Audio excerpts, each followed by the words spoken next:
Good morning, and welcome to day 2 of the 31st Summer Conference. The theme for this conference is Empowering Our Pride, Passion, Resources, Integrity, Dedication, and Engagement. We are going to start General Session 2 this morning. And just to give you a brief overview of the agenda items that we're going to be going over, now we are in the opening general session. Then we will have UAPB Foundation and Office of Development updates given by Mr. George Cotton, Vice Chancellor. We'll hear from the Office of Enrollment Management and Student Success, Dr. Brock Talley, Vice Chancellor. We'll also hear from our music department, Jerron Liddell, Director of Vesper Choir, and John Graham, Director of the Bands. And then we'll hear from the Director of Athletics, Mr. Chris Robinson. And then we will have a break. So I am Ashia Muhammad, your reigning Miss Alumni, and I will serve as presiding officer again for today, and I'm very excited to be here. Next, we will have our meditation, and our meditation this morning will be given by Teresa Brown from the class of 1986. Ms. Brown? Good morning. On the 4th of July, when high-powered fireworks detonate across cities and towns worldwide, the noise is loud on purpose. By their nature, flashy fireworks are meant to split the sky. Repeater blasts can sound the loudest, especially when exploding near the ground. Troubles, too, can boom through our hearts and our minds. The fireworks of life, family struggles, work challenges, COVID-19, and even financial strain can feel like an explosion, rattling our emotional atmosphere. Yet we know the one who lifts us over this uproar. Christ himself is our peace. Paul wrote in Ephesians 2:14, "For he himself is our peace, who has made the two one and has torn down the dividing wall of hostility." Alumni, when we abide in his presence, his peace is greater than any disruption, quieting the noise of any worry, hurt, or disunity. As we continue with our 31st National Alumni Summer Conference, let us turn from life's noisy trials to seek our ever-present peace. For we know God quiets the noise and he continues to heal us. Let us pray. Dear gracious and eternal Heavenly Father, we thank you for today, for quieting the fireworks and noise of our lives. We thank you for you have been our constant peace. Bless us today as we conduct the business of the University of Arkansas at Pine Bluff National Alumni Association. For we have known for some time that you are our peace and our stillness. For it is your word that will light our path as we travel through these future uncharted waters. In Jesus' name we pray, amen. Thank you so much for that meditation this morning, Ms. Brown. Next, we will have greetings and welcome from Ms. Shannon Hendricks, class of 1994 and co-chair of this summer conference. Ms. Hendricks. Good morning, everyone, alumni, friends, and supporters, and most importantly, our featured guest for today, the University of Arkansas at Pine Bluff. We've often heard President Seals talk about the relationship between the Alumni Association and the university. And as we are seeing now and witnessing and recording, we are getting that bridge stronger because I have been given the privilege to welcome you on behalf of my illustrious university, the University of Arkansas at Pine Bluff. So on behalf of Chancellor Lawrence B. Alexander, the administration, faculty, staff, and the most important resource to not only dear mother, but to the UAPB AM&N National Alumni Association, the students, we bring you greetings and hope that you have the best day of the last day of our 31st summer conference.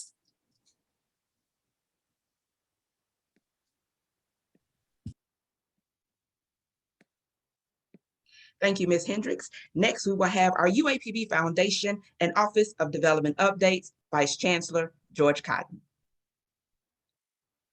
And good morning, Ms. Muhammad. Hopefully you can hear me. I can see you, but as technology often does, Ms. Muhammad? Yes, sir. Okay, I can hear you. I don't know if you can see me, but I can see you and everyone else. So I tell you what, why don't I just go ahead? We had this wonderful UAPB banner set up.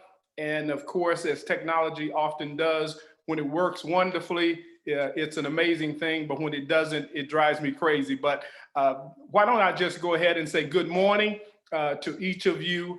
As was said, I'm George Cotton Sr., and I have the honor of serving as the Vice Chancellor for Institutional Advancement here at your alma mater, the University of Arkansas at Pine Bluff. Now, my office actually owns the responsibility for fundraising, alumni engagement, what we refer to as the ERDC initiative, and in collaboration with our marketing firm, the Design Group, communications on behalf of the university. Now, as a proud native of the big city of West Helena, Arkansas, I also greet you and say thanks for joining us from all across the country. It's so great just to be able to see those of you from Lion Nation.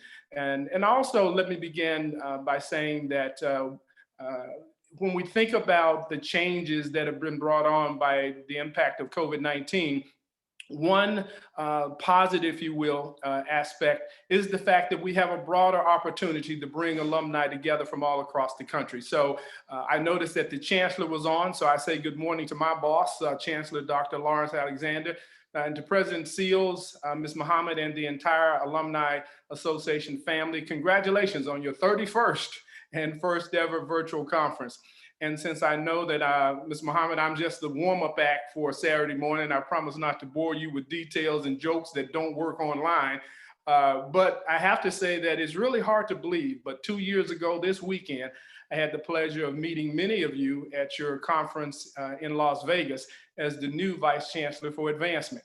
And as I head into my 3rd year as Vice Chancellor, I am very pleased to report that even in the face of an academic year that was impacted severely by COVID-19, the partial closure of campus, and a snowstorm that literally shut down the entire university, the city of Pine Bluff, and for the most part, the entire region, we still were able to close the program year with more than $2 million in direct contributions to the University of Arkansas at Pine Bluff. And we owe that in large part to alumni just like you who, as they always do, stepped up and made a difference. So let me begin by saying thanks to alumni. Thanks for continuing to make a difference. I also want to report that we were able to provide more than $650,000 in direct scholarship assistance to students just in this past year. And in addition, Ms. Muhammad, when it comes to the impact that alumni and friends of the alumni have made since 2017, alumni and friends of UAPB have contributed more than $12 million of support in various aspects. And again, I want to emphasize that while we have a great partnership with corporations and businesses, alumni continue to be the lifeblood of everything that we do. Alumni giving has historically been in the $1.5 million to $2 million range. We're going to work hard to pump that up a little bit more over the next couple of years, but we want alumni to know that your support does not go underappreciated. When we think about giving, more than 800 alumni donated to UAPB directly last year. 67% of all gifts, roughly about 1.3 million, however, came from stakeholders who were not UAPB graduates. If you want to put it another way, the largest number of contributions still come from alumni, but the larger amount of contributions still come from stakeholders, businesses, and foundations. So in other words, although more alumni donate individually, the big money still comes from corporations, foundations, and stakeholders. Now, we're not mad about that, but one thing we are going to be doing is encouraging alum to ramp up their giving. Of the roughly 17,000 alum who are alumni record at UAPB, on average, about 1,200 alumni donate annually, which means we're still hovering around in that 7 to 9% range. This year is a priority. We want to get that up to at least 10 to 15%. We closed the year, Ms. Muhammad, and Alumni Nation pretty strong with several seven-figure gifts, including gifts from the Wingate Foundation to support education and teacher prep. Got a nice seven-figure gift from the Saracen Casino Foundation. As a matter of fact, we were the largest recipient of the Saracen Casino philanthropy. As many of you know, Saracen is the new casino to open in Pine Bluff. And as I said, to date, we've been the largest recipient, and we're counting on getting hundreds of thousands, perhaps even a million more, but we'll definitely be trying.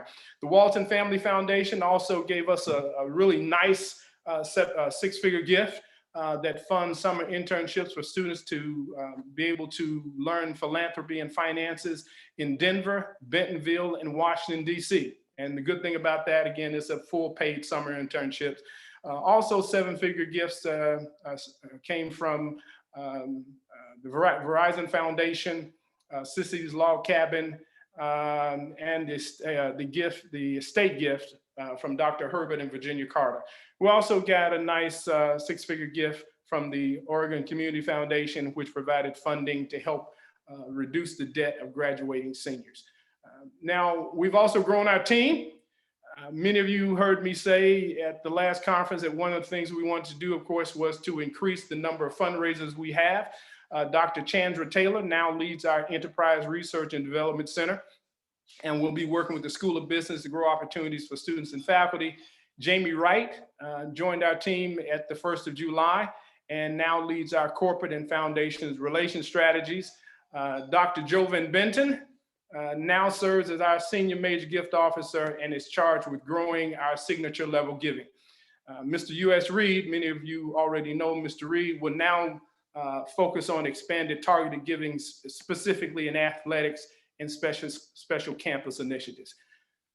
Before I wrap, I want to tell you that the next big thing going on right now at UAPB, of course, is our challenge to build a new track and soccer complex here at UAPB. And while I'm sure that Athletics Director Chris Robinson will talk more about that, and I won't steal his thunder, I invite you to donate to the new track. If you've not made a contribution, if you've not written your check, we're waiting on your check to do that. As a matter of fact, you can donate right now by going to www.uapb.edu/give. Let me write that down again, and I'll put it in the chat box, Ms. Muhammad, just so people will be able to see it a little later. But that's www.uapb.edu/give, and just indicate in the donation box that you want your contribution to go to the track. Like I said, I won't take A.D. Robinson's thunder, but I will say this: UAPB deserves a new track and soccer complex. I've made my contribution, and I'm counting on Alumni Nation to step up and make sure that we in fact do that. I will say this, and I will wrap, Ms. Muhammad, because I can go on and on about all the exciting things taking place here at UAPB. But we have begun the new program year with a fantastic July. As a matter of fact, my team reported to me a couple of days ago that we've already booked more than $1 million in contributions just for July alone. This includes new gifts from the AT&T Foundation to support online learning, more than $250,000 to support the UAPB track complex, including a $200,000 gift from Reliance Bank. We got a nice gift from Bank of America to provide gap funding to support UAPB student retention. Dr. Talley, of course, will be very pleased with that because this is discretionary money that he gets to encourage students not only to attend UAPB, but to make sure that when they stay here, they won't be burdened by debt. We've got a really nice $500,000 gift from the Synchrony Bank Foundation. We will be receiving the first allocation this coming week, if it's not already shown up. And it's designed to support the Summer Academy, fund scholarships, and also just received confirmation from UAPB alumnus and gospel recording artist Smokey Norfolk that he will be setting up an endowed scholarship here at the university. I got his signed gift agreement in the mail last week, so we're excited to book that as well.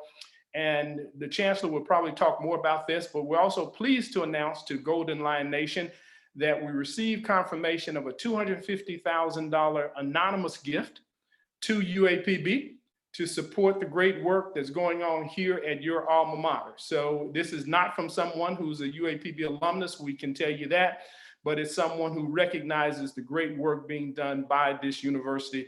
And anytime someone anonymously wants to give us $250,000, Ms. Muhammad, we will certainly take it. So we're looking forward to getting that check in the mail. It should actually be coming this week. Finally, we're making plans to welcome alum back for homecoming. Circle October 16th on your calendar. Bring the excitement, bring that Golden Lion energy, and bring your checkbooks and your bank cards. We will definitely be looking for all of that to close out a wonderful homecoming celebration. We're looking forward just to welcoming people back because we weren't able to gather last year. And we're looking forward to being able to welcome you back in a manner that you are most certainly accustomed to. We're counting on alumni to make a difference. You always do. And on behalf of the University of Arkansas Pine Bluff, my team in the Office of Institutional Advancement, I say thanks for allowing me to take part in your morning. And again, Ms. Muhammad, President Seals, and the entire alumni team, thank you again on a successful conference. Go Lions, stay safe, and I say wear a mask. All right, talk to you soon. Take care. Wow, thank you so much for that update, Vice Chancellor Cotton. And as alumni, of course, we will do our best to get behind you and what you are doing in the office so that we can increase that alumni giving to the 10 and 15% that you so desire. But that was a lot of helpful information in terms of gifts that is coming into our university that will benefit our students. So thanks you again for that report. My pleasure. No. Next, we will hear from the Office of Enrollment Management and Student Success, Dr. Brock Talley, Vice Chancellor. Thank you. Good morning. I have a presentation here. I'd like to share my screen. May I have screen sharing permission?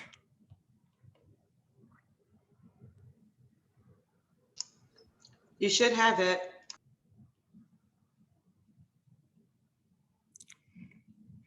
It says that his host has disabled screen sharing.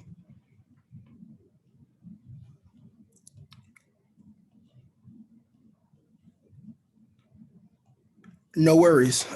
We can roll on. No worries. So good morning again. I am Brock Talley, and I am honored to serve as the Vice Chancellor for Enrollment Management and Student Success at the University of Arkansas at Pine Bluff. I am going into my second year here at UAPB, and this is actually my first time participating in your alumni conference, National Alumni Conference, and honored to be here with you. And it's really been an exciting time at UAPB. Because this is my first time with you, I'll share just a little bit about who I am. I'm from Starkville, Mississippi, which is home of Mississippi State University. Got to note that I can share my screen now. Yes. One moment, please, and I'll share my screen.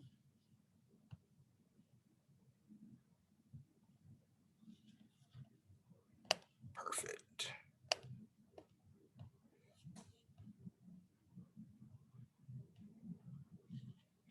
Perfect. So again, Brock Talley, Vice Chancellor for Enrollment Management and Student Success.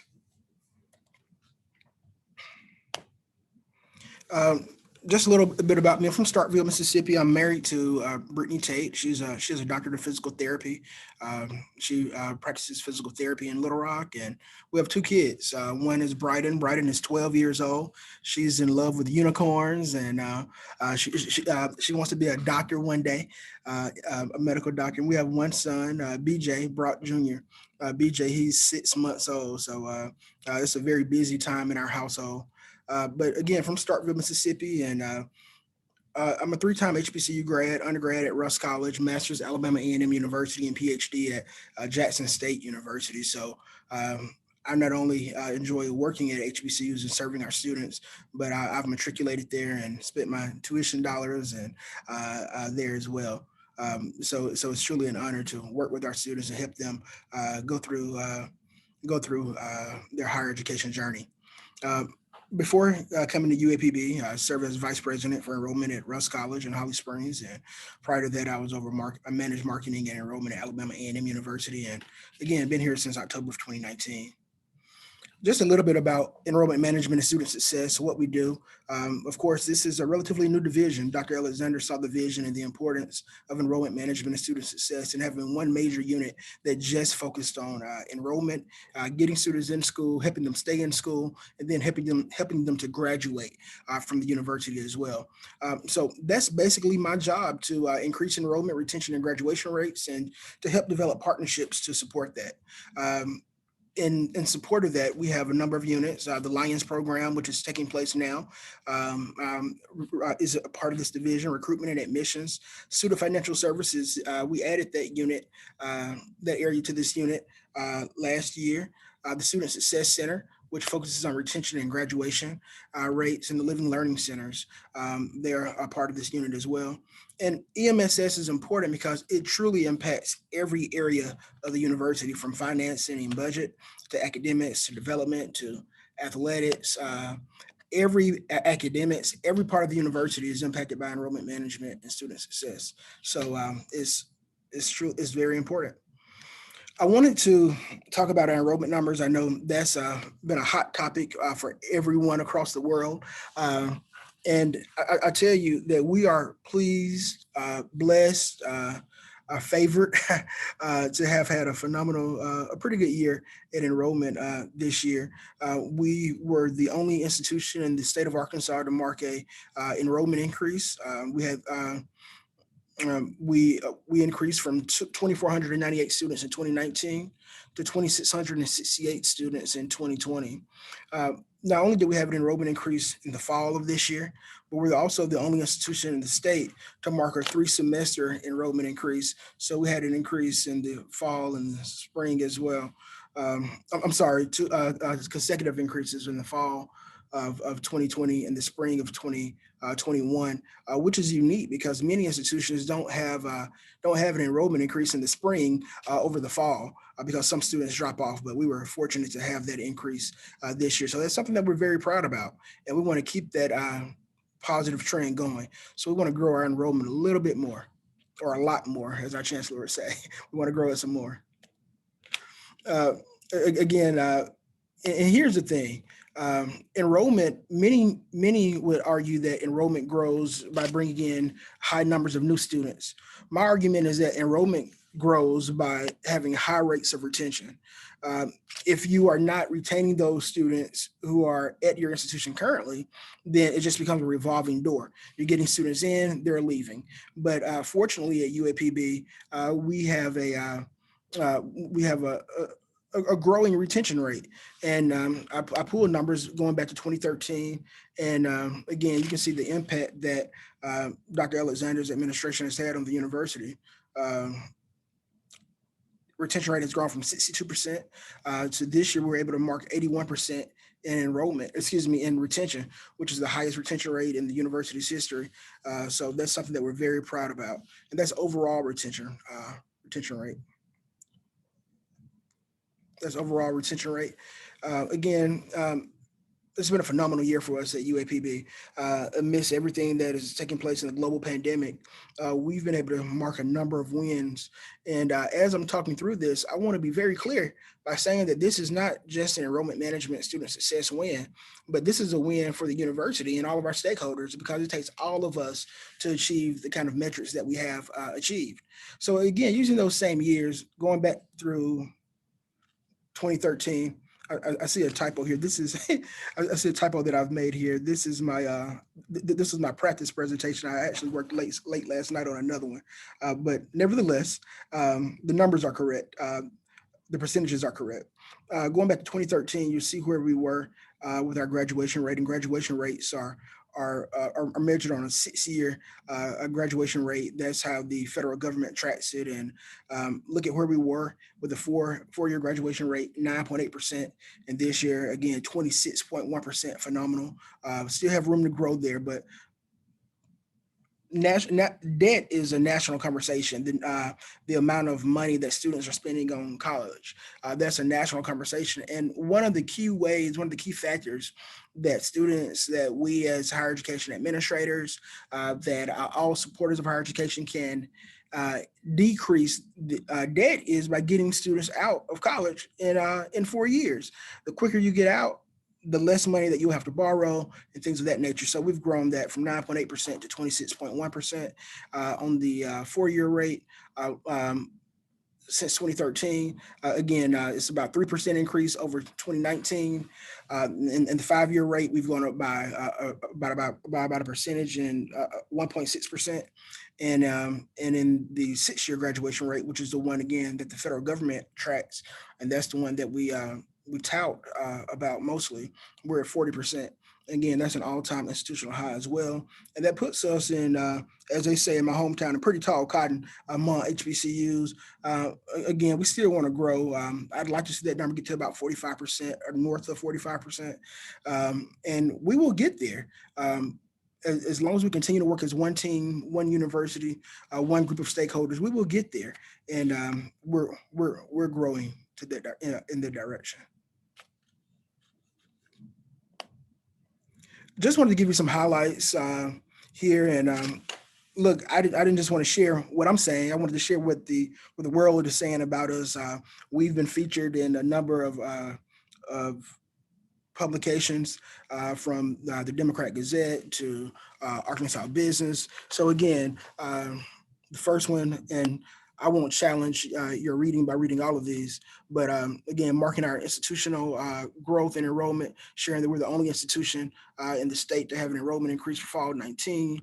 6-year graduation rate has reached an all-time high.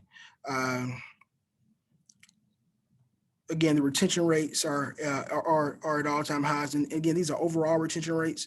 Our freshman to sophomore retention rate reached an all-time high as well. Or excuse me, a consecutive high as well. So some really positive things going on at the university. Look, again, showing that first year retention rate has grown from 62% to 74%.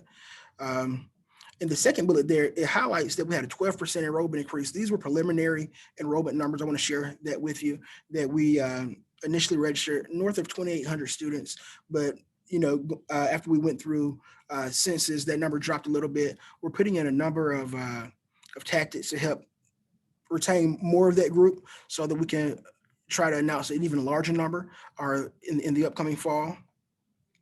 And here's the other historical thing that we were able to do this year. This was the first year that there are 4 high schools in Pine Bluff, and all 4 valedictorians from those high schools have committed to attend the University of Arkansas at Pine Bluff for the fall.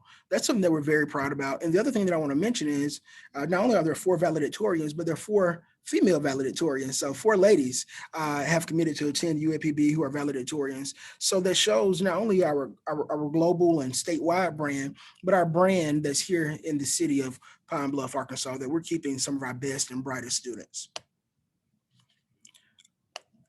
The big question that I promise you I get asked at least every day: how are we looking for the fall? How will our numbers look for the fall? I can't answer that question yet. What I can say is today we're looking okay. we ran this report July 21, and we'll release some hard numbers soon. But what I want you to know is that registration among new students is up compared to last year. And again, this is compared to last year when we marked an enrollment increase last year. So it's up over the increase. Again, we had a significant increase last year, and we're up over that with the new student registration. We have right at about 630 new students have registered to attend the university in the fall.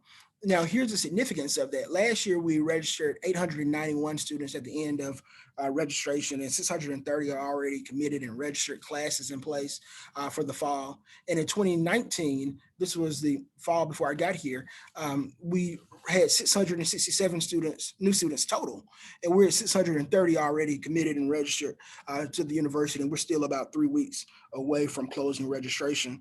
And we're hoping for that some of those students may not have registered yet and will wait to get here to the university and will register once they get here. The other piece is that retention rate, returning from their first fall, 40% of those students have already, we're up 40% over last year. Students who were freshmen last year have already registered.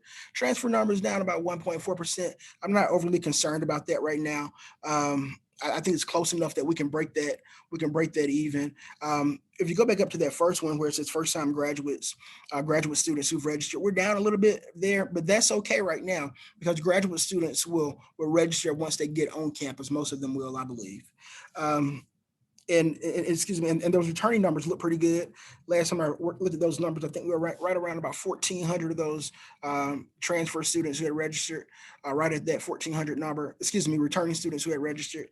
So we're looking okay. We have right at 2,000 students who've pre-registered for the fall. We're right at that 2,000 number. So we're looking okay, and we want to. Our desire is to have an enrollment increase this fall. I don't want to share a number yet because it's so close. I'm still nervous, my anxiety, but we are right where we want to be.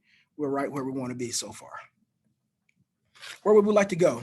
We want to be able to mark a 3 to 5% enrollment increase every year. We don't now. Of course, that is lofty. It is hard to mark an enrollment increase every year, and some things you just cannot control. You can't control a pandemic. You can't control things that happen in life. Some things you just can't control. You can't control the market, the job market. But we're hoping, we're working hard. We're not just hoping. We believe that faith and works go hand in hand. So we have the faith, and we're putting in the work that it takes to get there.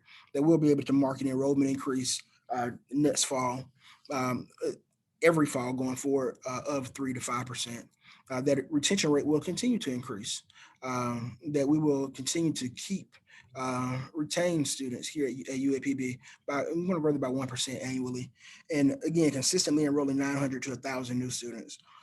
I want to just mark again that you grow your enrollment by having higher retention rates, not by growing the number of new students you bring into the school. So if we can sustain at 900 to 1,000 new students every year and continue to grow that retention rate, we'll be in great shape. Now, will we take 1,100, 1,200 new students? Absolutely. We'll take 5,000 new students if we could get them. But we're focused on the retention rate. And I guess the best way to say that is it's cheaper to keep students. I think Johnny Taylor, who is from Arkansas, said it's cheaper to keep her. And the same goes for us in higher education.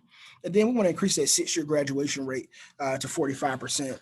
And now where our graduation rate is, it puts us about 50%, about halfway in the rankings of all institutions in the state of Arkansas. Now we're looking at our current numbers compared to their last year's numbers because institutions haven't released their current numbers yet.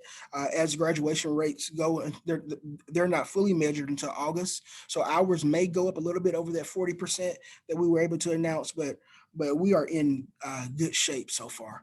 We're in good shape with our enrollment and student success. So here's the thing. I wanted to leave with some takeaways.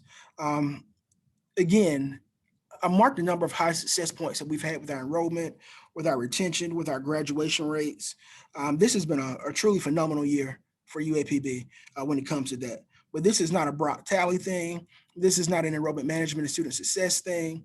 This is a University of Arkansas at Pine Bluff, and all stakeholders win.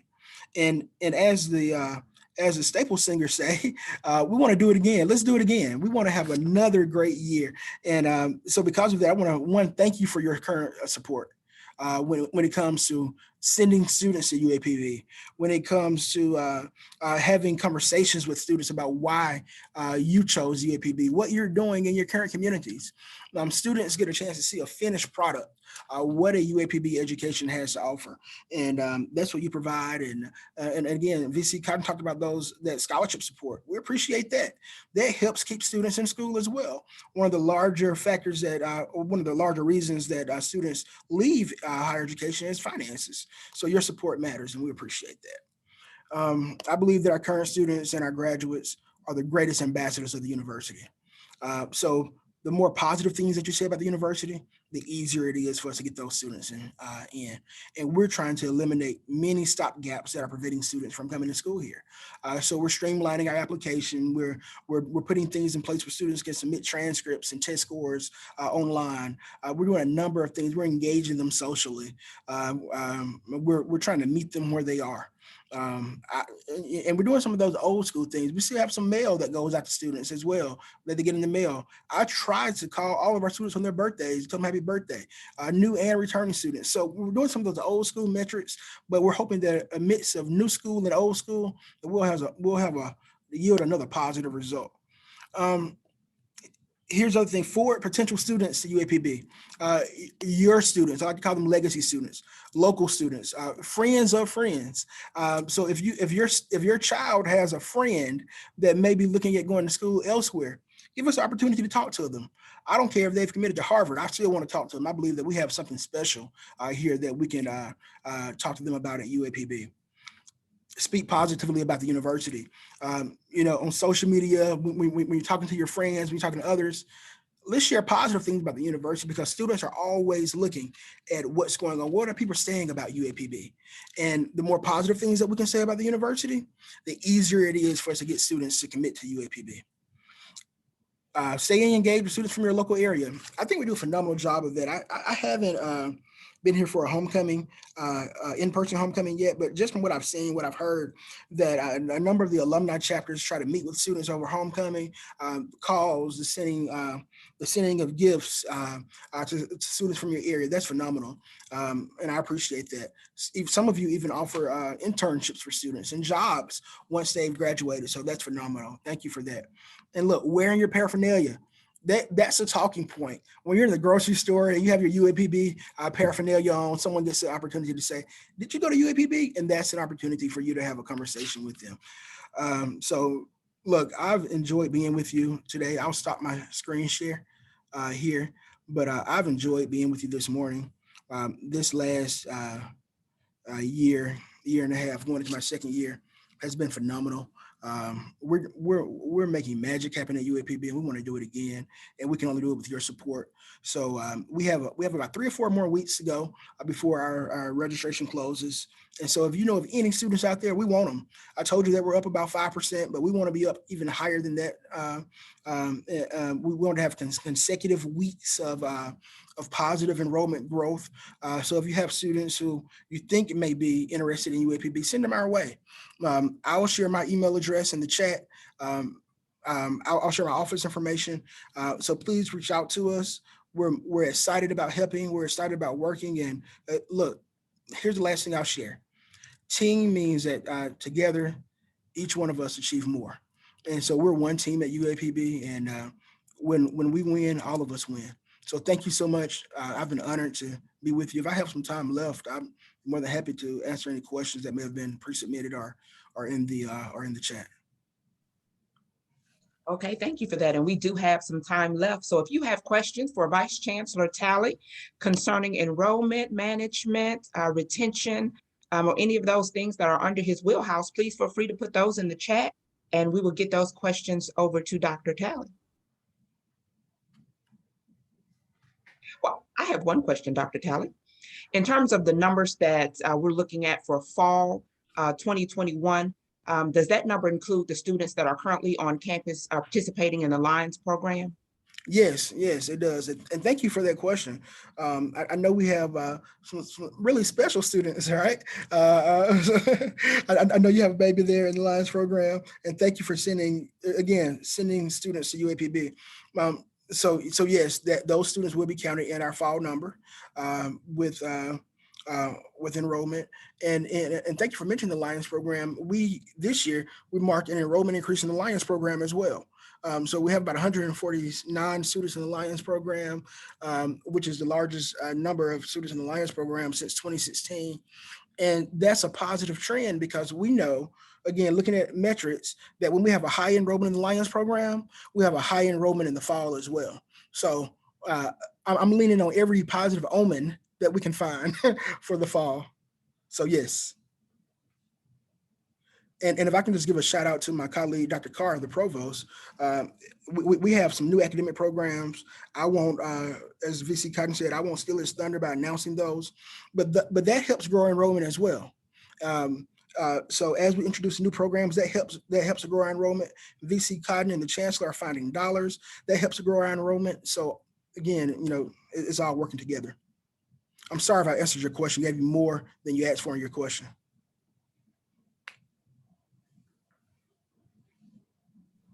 Any other questions for Dr. Talley?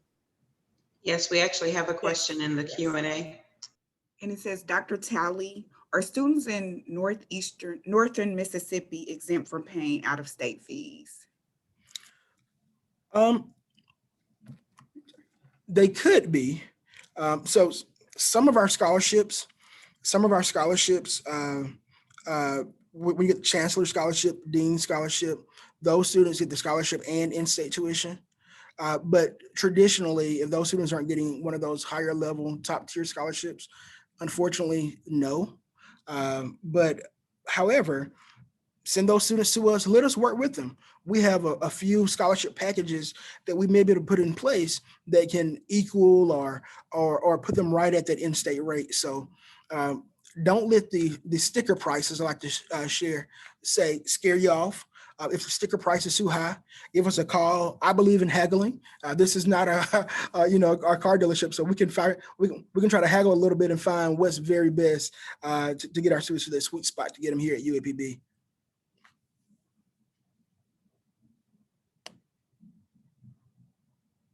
We have another question.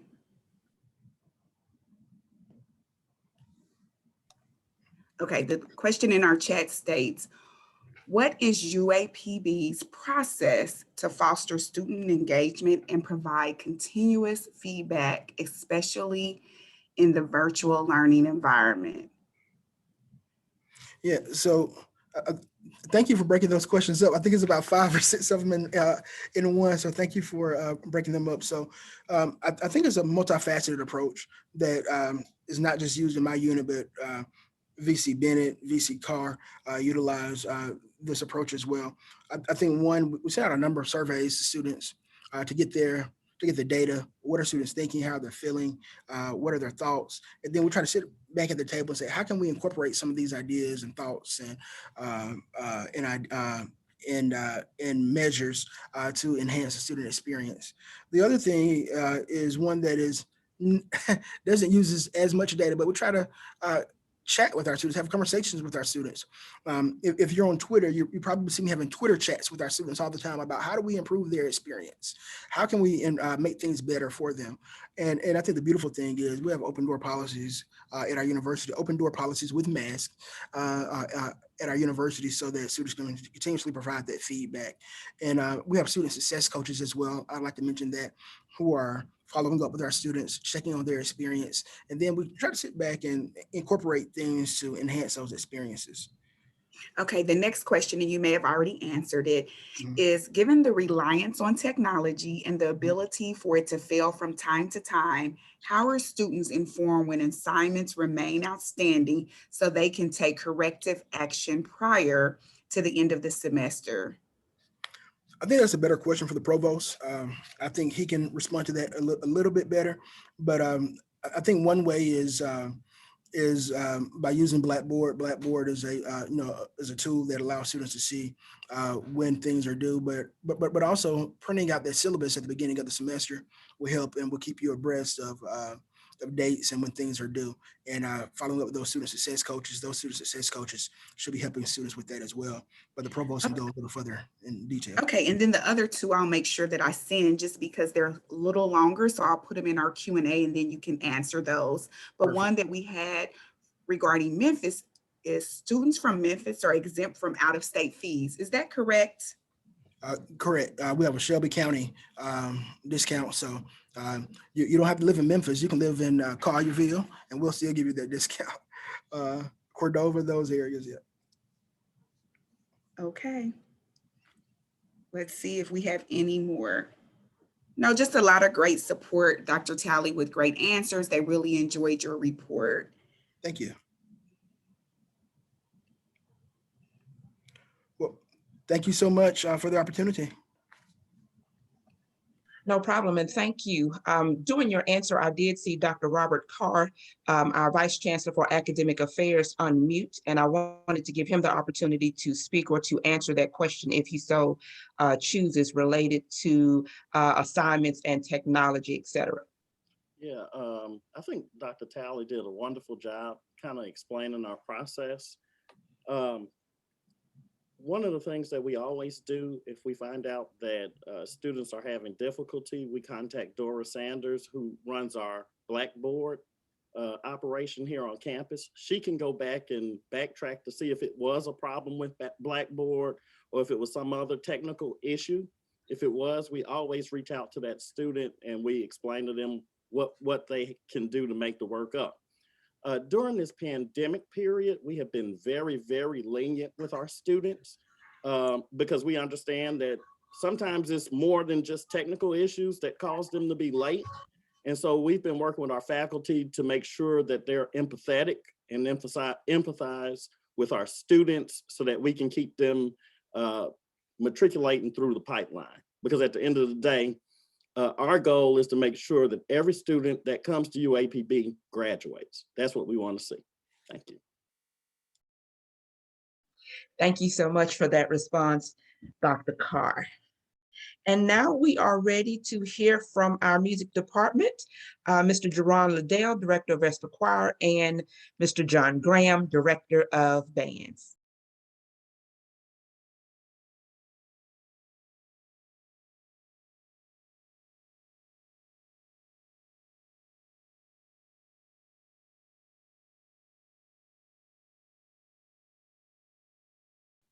I see Mr. Graham in the Good panel. morning. Can you hear me now? Yes, sir. All right. Good morning. All right. I hope you can see me and you can hear me. All right. First of all, I just want to thank you all for having us on. It's been a extremely, as for all of us, it's been a challenging year. I'm going to drop, first of all, some information into the chat. A lot of people always ask me, do you have any clips of the band or where can we go and check out some things? This is our YouTube channel.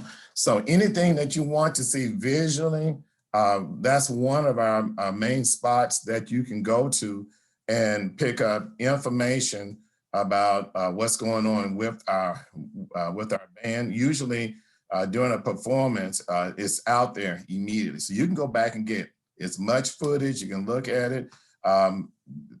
Some of it is where we're at the end of a game where we're doing the fifth quarter. Some of the other things, the concert band. There are just a lot of different clips. So first of all, let me just say, I just want to thank you all for your support. Over the years, I can't believe I'm at 27 years here at UAPB. It seemed like it just flew by. And when I tell people that I have students that I've been teaching that are, I tell my students that we got students that literally, I met 2 alumni last night at, we were out to eat and they would say, Mr. Brown, we're pushing 50. And I said, wow, you guys are doing pretty good. And they're graduates that both are educators. I'm so happy to see Dr. Tamara Dean Pace. That's not her married name, but she's back as a Golden Girl. She's now working and over in social science. She was just hired, Dr. Carr, in that area. I don't want to misquote her title, but to see them matriculate through the band program, all of the performing, all of the marching, all the concerts don't mean a thing if we aren't doing that. And that's what we are doing. The recruitment, as a segue, of our students into the band program or the music program at all. First of all, yes, we do have our degree areas: music, music education, music sound recording technology, music performance, and we have students in those areas who are professionals. But by and far, most of our students are matriculating through all the other different departments within the university, and they are students first. And I just want to thank the faculty, and I want to thank you as alumni for supporting them. You've done all kinds of things, such as reaching out to me and calling me about students, recommending your own children, friends of the children. During our pandemic, it's been very difficult. As a matter of fact, I think I've been able to get out to about 3 to 4 schools. And for obvious reasons, trying to make sure we're social distancing and safe CDC protocols, that has been very difficult. But the most important thing that you can do for us all right now is make your recommendations. I will be posting something else up here in the chat so that you can see it. We have I reached out to do things electronically. We're not even using music, paper music. We're doing electronic music. Students are literally reading their music on their cell phones, and I found a company that allows us to do that. We went to a conference, and we're going to be teaching new drill designs via electronic. We're going to have them where they can follow the drill, no paper passing out. And then when we do practice, which is what we've done this past year, we're outside, and that's what we're going to be doing a lot of this year coming in. One of the things I can say that I hope we will get back to as things get better, and I do believe and have faith that it will get better, is that we'll be able to come back to your cities, and we'll be able to do that. One of the things, again, that's helping us, the alumni. I am so proud of first of all, I'm going to just say this, we have female band directors out there. Anaya Woolgarian graduated honors. She's in Little Rock teaching. Jakia Goodwin down there in Georgia, she's teaching. We just had Tia Rice, who's from Chicago. She graduated, passed the practice. She's teaching.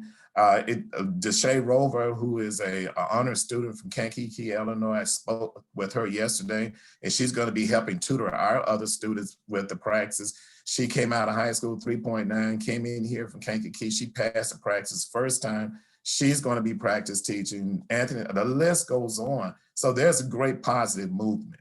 Now, I'm going to bring this down so I can get off the line and let you all complete the meeting. And I'm not sure if I saw Dr. Liddell, Mr. Liddell on there, but one of the things that we did, we were able to get a performance in during the championship game. It was something else. The first full football game we did was the championship game. And if that's the way you're going to do it, okay, that's the way we roll. And so we know that we really won that football game. We know that we won the football game. And I know that the band represented really well. You probably also noticed that the band was the recipient. We won the Genius Aretha contest.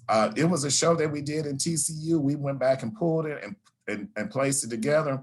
And matter of fact, people sought us out and said, look, you need to enter your band into the Genius, the National Genius Aretha contest. And I thought, well, we'll go ahead and do it. And once we got the show, I had some great editors where we could bring it into what they were asking for.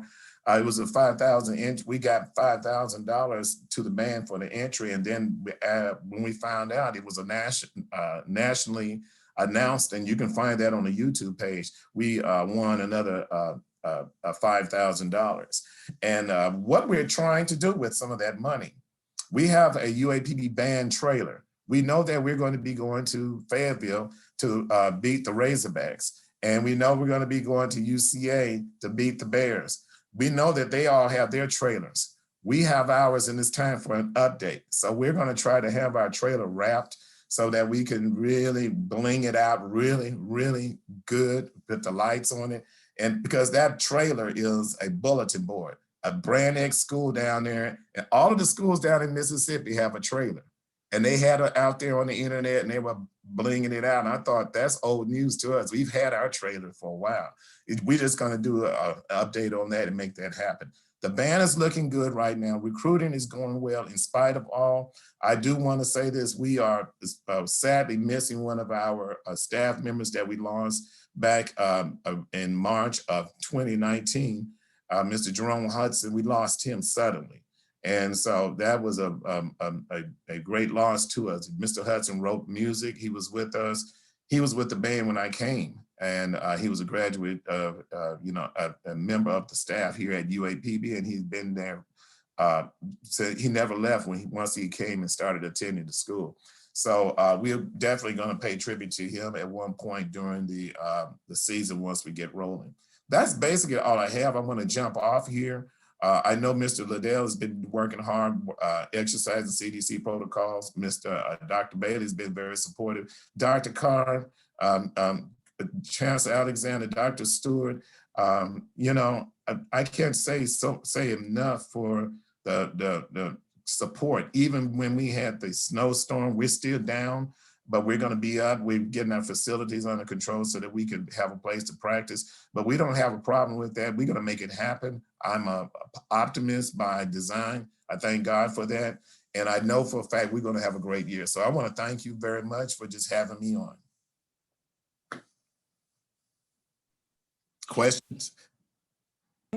Yes, you do have one question. Okay. Will the band participate in any of the Battle of the Bands for recruitment? The Battle of the Bands for recruitment when there's an opportunity, we will. And what they're speaking of, if some of you don't know, across there, those things have to be worked out fiscally, and every university has a way of dealing with those. I have been contacted by several, 2 or 3. There's one actually going to be going on early in the year. Every university has a different CDC protocol. We've done things like the Battle of the Bands for Atlanta. We've done the local Battle of the Bands, but there's some things that just don't quite fit what we're doing. And so we just don't just go to all of them, not to say that there are negative things, but we've done the ones in Little Rock when they were hosting. We definitely are excited about what we've done there, because regarding recruiting, I was already at Parkview. They have a all-star band. I've already been there this summer. I've already been down to Pine Bluff, and we do a lot of work there. So when there's opportunity and it's financed fiscally to our advantage to go, yes, we'll be there. A matter of fact, let me just say this, our conference is working on a major event right now. I serve as the chairperson for our conference band directors. And we're working on a project that's really big. I really can't speak to that, which is going to involve our entire conference. So. Okay, we have another question. Is recruitment in the band's budget or the Office of Recruitment's budget? You know what? I'm thankful that we work together. Depending on if I have a trip and I'm going to do recruiting and I'll ask someone from the recruitment, they'll jump on. As a matter of fact, we'll have sometimes faculty will jump on and go. Then if UAPB, if I get a call from the recruitment office, Dr. Talley's office, and they say, hey, we're going to do this, can a band? We just jump on and go. Now, I can't tell you where the money is coming from. I have a great statement that people laugh at me when I say it. They say, well, where are they going to get the money? I said, from the money getting place. And so the money getting place may be where you all have donated funds. There may be funds that we have available fiscally. There may be funding where the people that are hosting the recruitment events, such as you as alumni, you have taken care of. A good example, I've gone out to Los Angeles. I found a large group of students that come there that we get from California. We get there because the alumni out there have done things such as taking care of the housing. And so all I need to do is get an airline ticket. So it's a combination of things in terms of where the financing comes from. Okay, thank you. We have another question. Dr. Graham, how is it determined when the band will travel and what bands are invited to come to us? Okay, we just got off, we're working on that. I met with the commissioner And right now, and as you know, with the pandemic, everything is fluid. And one of the things that we said that we were going to do is make it available. That the commissioners did state that we are open in terms of travel.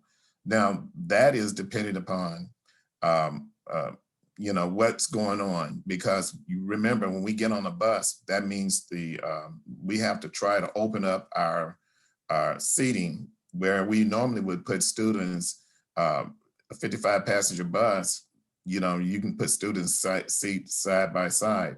When we traveled to Alabama, if you noticed, any of you that caught the video, we were using smaller numbers.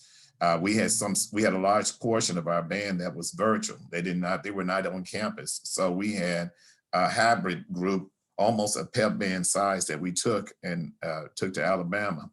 And so once we did that, that allowed us to space the students out on the buses. In a normal setting, is budget driven. Is a combination of things. If it's a classic, funds are usually included sometimes, and that's pre-negotiated. The other ways that we find it comes straight from our budget. We try to travel this much. Now I'm going to tell you about what we're looking at this year, because we have a Thursday game, which is the Prairie View game. That game, I'm not sure if we would be able to make it, because Thursday, then you got school the very next day. If it were on Friday, if it were on Saturday, we were looking to go back to Prairie View. The Texas Southern game just wasn't fiscally, in my opinion, a good thing for us to do. The last time we went to Texas Southern, there were more people in the stands playing instruments than there were crowd in the stands. And so we want to make our visibility, we want to make those dollars really go in terms of visibility. If we're going to go to a venue, we definitely want to make sure we have people in the stands. Although when we do travel like that, for instance, when we went to Dallas and we performed, I think when we did the TCU game, when we went down there, we went to 2 or 3 different high schools and we performed like the day before. So we turned it into a recruiting trip as well. So the answer to that, and I apologize if it was a long answer, but it's several variables go into it. If to really travel, give you a good example, a typical trip could run us as much as $30,000. If you consider the hotels, could run up to about 12, 15,000. You're doing the same on food, buses. You can get to $30,000 really quick. We would like to travel at least 2. I do know we'll do the Little Rock game. I do know we'll do the Conway game. We're looking at the 2 Alabama trips. That's to Huntsville and Montgomery. And so it's been a while since we've been to Montgomery, but we've done the Huntsville several times. Okay, Dr. Graham, you have a couple more questions and then we'll put these in the Q&A. One of them is, FAMU is now a member of the SWAC. So I guess this alumni wants you to kind of see in the future. He said, is M4 going to beat the FAMU band? Well, of course we will. Is that a high school, FAMU? Okay, that's the answer. There we go. We're going to move on. Where's FAMU? Are you serious? Is that orange and green Yes. that was in the inaugural parade that we marched off the parade route in Washington, D.C.? Is that group? You're correct. You're correct. I just wanted to make sure, because when we did the last time we were in the same venue with FAMU, if I'm not mistaken, it was an inaugural parade and we got most of the airtime. And I saw President Obama nodding his head to us when we marched by. I didn't see that with FAMU. Okay, we don't have to worry about that. Okay. Thank you so much. Okay, so your next question, and it looks like it's your final question, and the chat is loving your answer. So this is your last question. It says, is there a conference? Let me say this. Let me one more before I go. We specialize in doing what we do as UAPB. We love all HBCUs, all the bands, all of the programs, great. But we love being who we are, and we don't apologize for being the Golden Lions. And we don't back up to anybody. Also, I want you to understand, as much as you love the marching band, we have a outstanding concert band program. Harold Strong had it that way when he was here, and we have kept that legacy alive. So whether they blue, whatever animal they are, lions are at the top of the food chain. Okay. All right, Dr. Graham, I feel a little checked right now. So we're going to move on to this last question. Is there a cost for inviting the band to an event? And I think you spoke about that just a little bit. Yes, the short answer, yes, there is a cost to invite the band. And it depends on how far you are. If this to travel, all you have to do is check any bus company that may climb tours, Little Rock tours, and ask what is the mileage from this venue to your venue. And then you need to consider a meal for the band. And we like to have an honorarium at least to help us cover the cost of cleaning uniforms, which can run up to $2,000 at start.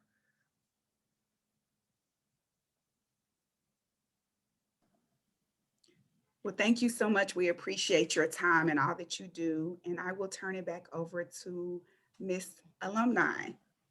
Ms. Muhammad, this is Robert Carr. Mr. Liddell is in the attendees group. If he could be elevated to a panelist, I think he has an update. Thank you so much, Vice Chancellor Carr. We will take care of that now so we can hear from Mr. Liddell. But thank you so much, Mr. Graham, for your answers, for your excitement and getting everybody revved up in terms of M4. This has been, it's always good when we can have some comedy into our very serious business handling. So thank you for always just being you and letting us know what M4 stands for and what we will continue to do. So thanks again for joining us this morning and giving us that update.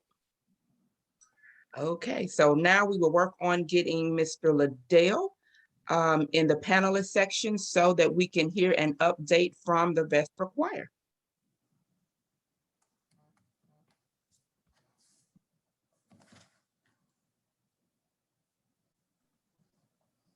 I'm here.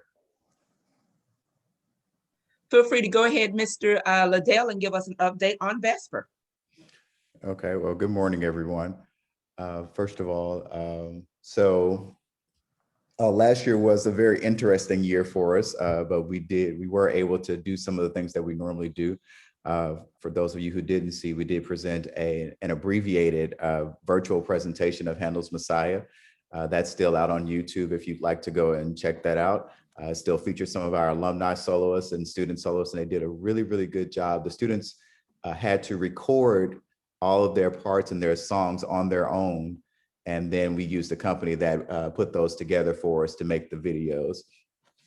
So it was a really interesting and somewhat challenging thing to do, but the students were really, really, really resilient and really did an excellent job in learning their music and being able to perform that music on their own and get those to us.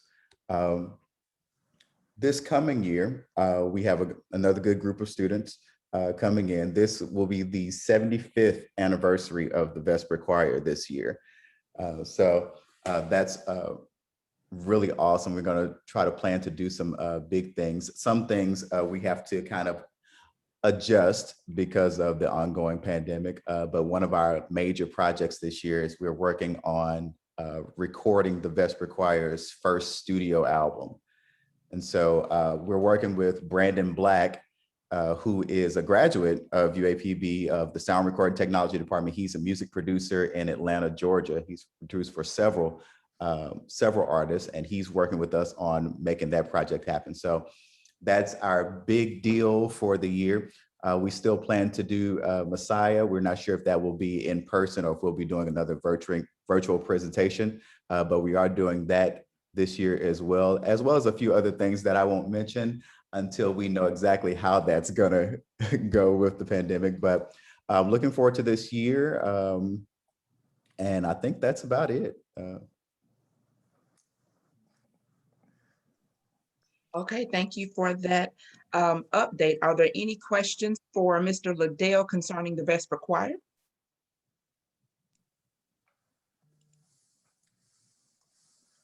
If it's okay, could I ask a question? Mm-hmm. Because this is a question that I receive a lot. especially when it comes to the Vesper Choir during this pandemic period. And I think it'll be good for alumni to hear. Mr.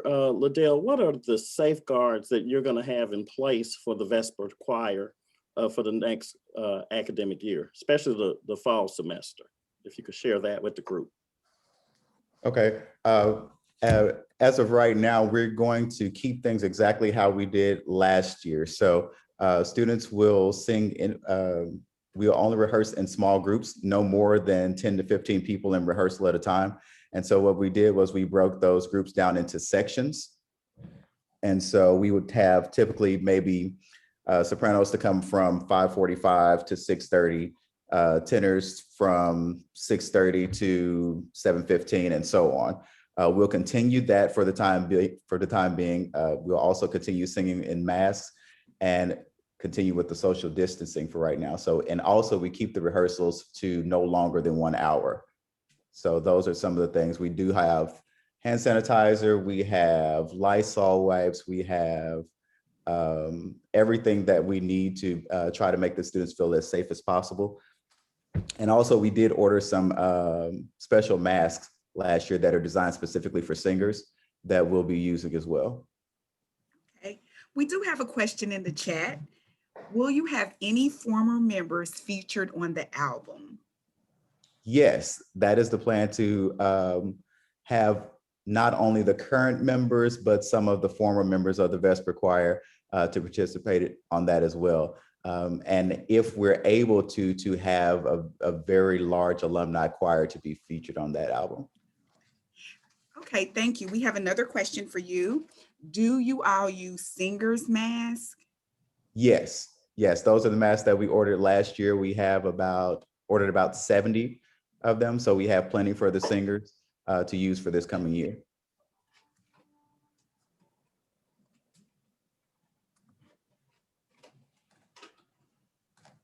Are you still having tryouts for the upcoming year? Yes, yes, there's still scholarship money available. I'm still doing auditions. I did about 4 this week of students from different areas. So if you know of a student who's still interested, they can send me an email, liddellj@uapb.edu, or give me a call on the office number, 870-575-8907. And we can get them set up with a virtual audition. Okay, we'll have you put your information in the chat. Okay. And then another question came, will the album be for sale as a fundraiser for the choir? Yes, the album the goal is to put the album on all streaming platforms. So it will be out there for anyone to purchase. Okay, we have a comment/question. I am a member of the Washington, D.C. metro area alumni chapter. We really enjoyed hosting the Vesper Choir a few years ago. The choir was superb. Hope you will return soon. Have several family members that were in the choir over the years. Cheers. So I guess they want you to come back. And then he's putting his information in the chat.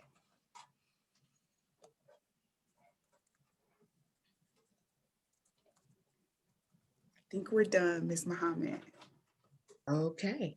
Well, thank you so much for coming, joining us this morning and giving us that very exciting news about our Vesper Choir and this upcoming album. I think that is very exciting and just good news for UAPB's music department. So again, thank you so much for joining us this morning, Mr. Liddell.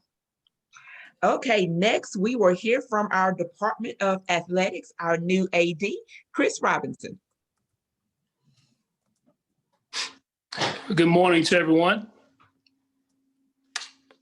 Can you hear me? Good morning. Hope everybody's doing well. I want to say good morning again to the presidents, past presidents, alumni, and all the committee members on the phone, and we appreciate all you do. And I also want to give a special congratulations and a good morning to the new Hall of Fame inductees, Ms. Muhammad, Dr. Reed, Tammy Hall, and you guys. I want to just say congratulations to you all. Again, my name is Chris Robinson. Excited to be here today in this capacity on this alumni conference. I've been at conferences in all types of capacities. Excited this morning to be here. Excited about this year. As everyone mentioned, we've been through some things here in the this past year that was new to everyone. But I am super proud of the way our student athletes took on the challenges, and even more excited about their journey through that and how they responded. And of course, we have several accomplishments that show what type of character they have. Things got tough, they got tougher. And of course, with the support from the university, us working together, everybody said one team, and our rallying cry this year is one team, one roar. So when we roar together. So it's one team, one roar in athletics. We're excited about the things that have taken place. And I wanted to go through and share some of the things that have taken place over the past year, some of the accomplishments, and it starts in the classroom. Again, in recruiting, Dr. Talley talked about getting students there. And we've done some things that over this past year during the pandemic with all of the challenges, online courses, limited in-class opportunities, but the students responded. Again, we were able to come back and say in athletics, we had over 3.2 GPA across the board with all of our sports. So every sport that we had combined together with over 3.2 GPA. And we're excited about that for our student athletes. With all 14 sports, each sport had at least 3.0 GPA or higher from an individual standpoint. So with 280 athletes, we had 191 of those athletes that had a 3.0 GPA or higher. So that equal to 68% of our student athletes received their honors recognition. And we're excited about them doing that. And even more significant is that our student athletes are coming in, they're graduating. So this year we boasted a first time in history. We're excited about it. We had 83% graduation rate, the GSR that the NCAA tracks. That's over a 6-year period for that cohort. So they're at 83%. So we're extremely excited about that and what they're doing. Again, as we continue to push and try to tear down walls and tear down barriers, our kids, they propelled through. We know COVID was very impactful in a lot of ways from a financial standpoint, from a social standpoint, from a mental standpoint, but we still achieved some milestones. And I start off by talking about our volleyball team. Our volleyball team this past year had the opportunity to go to the SWAC championship game in the SWAC tournament. They were not able to play because of some exposure to COVID. But again, this is the first time in school's history, in our very decorated history, that we were able to go to the SWAC championship. And I give kudos to Coach Lucas, our volleyball coach, and the student athletes that came in and propelled. They did an excellent job and fought. And you can hear the other coaches talking about their improvement. We had one young lady, Destiny Thomas. She was all tournament, all SWAC tournament team. Miss Ackerman, Nicole, she made second team all conference. Haley Gomez was blocker of the year and first team all conference. And Zion Smith, first team all conference, SWAC player of the year. And she also was an All-American. So we're super excited about them and their accomplishments. Then we go on to track. And we're going to talk about track now, talk about track a little bit later as well. We had 3 student athletes that had the opportunity to go to the nationals. And again, we're doing this without a track. Imagine in the quarter. That's almost Olympic times. This young man's taking care of business. He made academic All-American and made it to the championships as well. Katrina Small, 3.4 GPA and 12.76 meters in the triple jump. Again, very, very impressive. And Safia John, 3.9 GPA. This young lady is in the triathlon. She was ranked as high as number 19 late in the season in the nation. It's not just in the conference, as it's not in Arkansas, but in the nation. So we're very excited about what they're doing. Again, they're doing what they need to do, and we want to try to do what we can to help support them as well. In golf, we had young man Grayson Martin, extremely good golfer. He made second team all conference. Nicholas Petrus, he made second team all conference. And Joshua McCray made first team all conference. And our team was selected to go for the first time to Sawgrass. This is the first time they've been invited to the PGA Sawgrass, which is a very, very distinguished invitation. And they went in and they showed up and they showed out. This was a national event as well, and they finished 6th. So with that being said, Coach Todd and our our golf coach, and also our senior executive associate AD. He won the SWAC Coach of the Year. Again, getting the accolades we need to get to continue to get the exposure we need to provide opportunities to our students to be able to go out and share what we're doing here at the University of Arkansas at Pine Bluff. So we're excited about Coach Todd and his team and what they're doing. Now, football, I can go all day with the list here, but Zach, our kicker, he was second team all-conference. Isaac Peppers, second team all-conference linebacker. Kobe Watts, first team all-conference linebacker. Noah Hayes, offensive line, second team all-SWAC. Jalen Thigpen, DB, first team all-SWAC. Atondre Smith, O-line, second team all-SWAC. Josh Wilkes, wide receiver, first team all-conference. Skylar Perry, quarterback, second team all-conference. And Tyra Ralph made such an impact. He made first team and second team as a return specialist. He's also a receiver as well. Coach Gamble won SWAC Coach of the Year, and he also won the National Coach of the Year. And as you all know, we made it to the SWAC championships, and we were 30 seconds away from possibly winning it all. And all that, listening to all these guys in the preseason, not that we can do much about it right now, but we're ranked, are slated to finish 5th in the Western Division in our conference. And I'm gonna pause and let that sink for a second. Because if you think about this, how they got us ranked 5th, again, we're not receiving the due respect we need. And that's why we need you. We need you there. We need your support. We need you in the stands shouting, letting everybody know that UAPB has arrived and we're gonna be here and we're gonna put our stake in as well. So I know we had some challenges this spring. I appreciate everyone that came out. I appreciate all the support. We had a lot of respect, a lot of good reports from our SWAC commissioner about the support, from ESPN about the support, from a lot of other media, because they didn't know much about UAPB. We went to the championship game. We had high praises. The way we showed up at the game, we had more people there than Alabama AM&N. So we're extremely excited about where we are. We're extremely excited about where we're going. We're extremely about our alumni associates. But it's time for us to know, let everybody know now we're here and we're here to stay. And they ranked us 5th, but it just gives us a reason to go do what we have to do now. And we want to do it with you. So for all those that came out and supported us this spring, you saw there were some things we were doing differently. We continue to plan to enhance the overall game atmosphere in every aspect. And I know there's a game in particular, Texas Southern, that was canceled.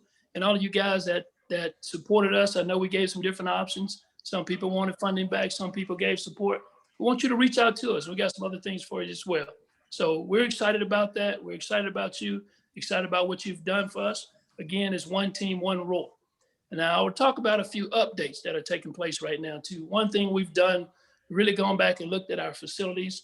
Mr. Graham talked about their truck and what they're doing. We know these kids now, they're looking at different things, looking at the physical appearance of things. They got this transfer portal, all these things that are taking place. But we've got some new people in, new coaches, new players, and a lot of people are pretty excited about what's going on. If you have not had the opportunity to visit the field house since we've had the pandemic, please come check out the field house. There's some exciting things that are taking place, some upgrades. We've done some wrapping on the wall and want to do that throughout our facilities. And again, we need your support with that as we continue to work. But come look at the field house. We've been able to put up this team that went to the SWAC championship. They're on the wall right now. And just come tour. Again, this is yours. This is your house as well. Because again, it's one team, one rule. We're in the process now before volleyball season starts. We're going to extend that volleyball locker room. And we have done some enhancements or we're working to do some enhancements to the Torrey Hunter complex. Bringing the internet down there. We've done some new furniture and everything in there with some very good donors that have done well for us. And we're excited about that. Now, VC Cotton mentioned earlier, the track and soccer complex. We know the historic, or the history we have with our track programs. Several All-Americans. We have Ms. Smith out there doing her thing now with the federal government in terms of making her contributions. But we know the type of people that have come through our track program and done extremely well. Now, I also mentioned that the young lady, Sophia John, ranked number 19 in the nation. Those guys going out doing those things. With all sports across the board can utilize this facility for our track, for our soccer complex. We have North Carolina A&T. You saw what they've done in the Olympics now and what they're doing.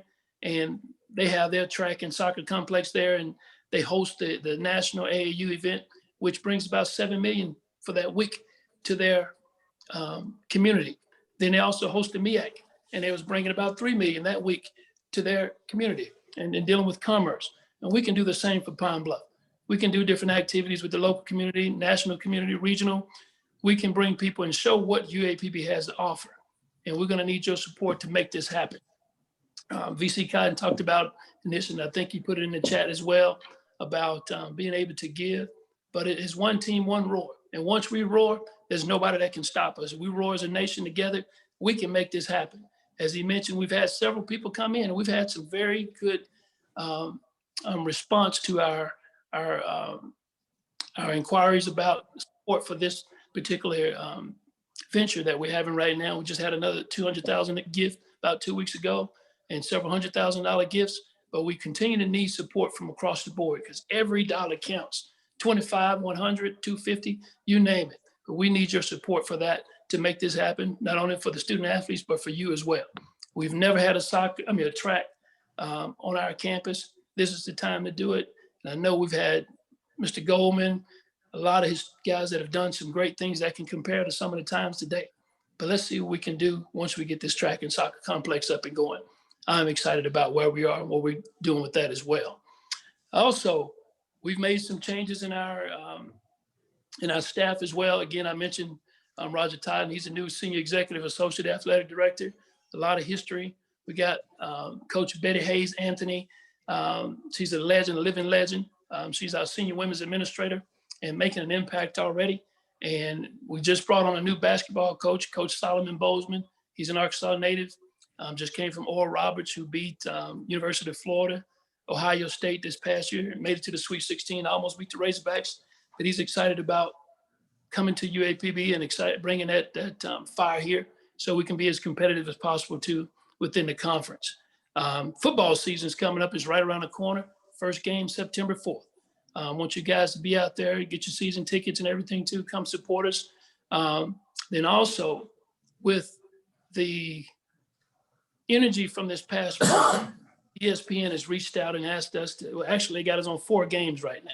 That's for right now. We could do more, we could do less, but there are 4 games that are going to be on ESPN. And our game for Alcorn has been moved from September 23rd to from September 25th to September 23rd. There will be an ESPN game. So we're going to need everybody in the stands. That's going to be our community tonight. I want you guys to come out. I want you to come out and make sure they feel your presence. We need to let Alcorn know they've been out. They sat out this spring, and they're going to sit out September 23rd as well, because we need them to know that UAPB has arrived. And then the next week we'll be against Prairie View on ESPN again, September 30th. So we are garnering the attention, but we need to let everybody know who UAPB is. Everybody's trying to figure us out now. And it's time to really make sure our footprint is solid now. Again, we won't be ranked 5th again. Now, on September 4th, again, that's our first game at 6 o'clock. It's going to be high school day, band day. So push to get your kids out there. You got kids that's in the band. You got high school students. Come let them see what's going on at UAPB. And we're excited about those things as well. So we're about to kick off volleyball, soccer, cross country. All those things going to be going on in the fall. We have a little golf going as well. So again, it's one team, one roar. We're here to fight. We're here to make sure they know who UAPB is, and we're going to solidify our place in our conference. And thank you.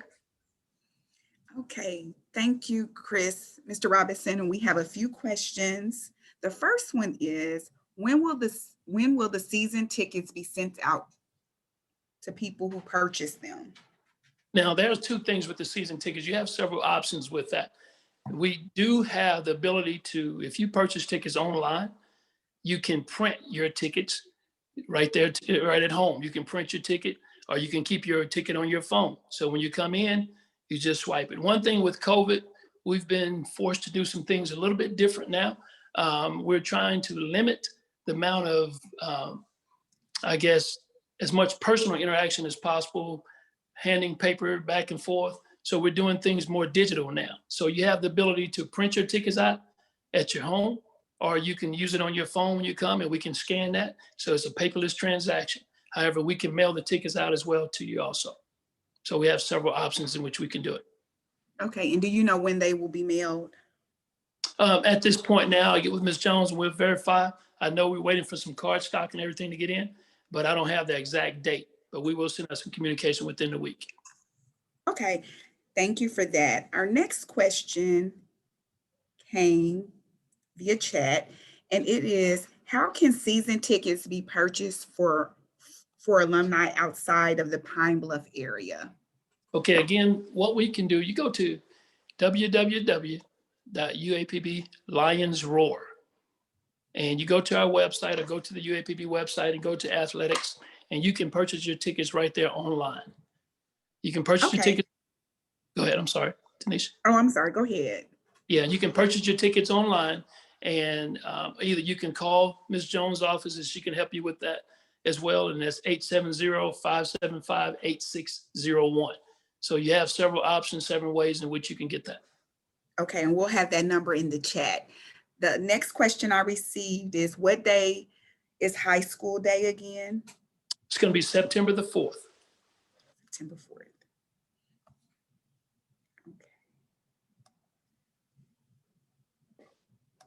Ms. Muhammad, I believe that's all we have on my end. Thank you so much, Mr. Robinson.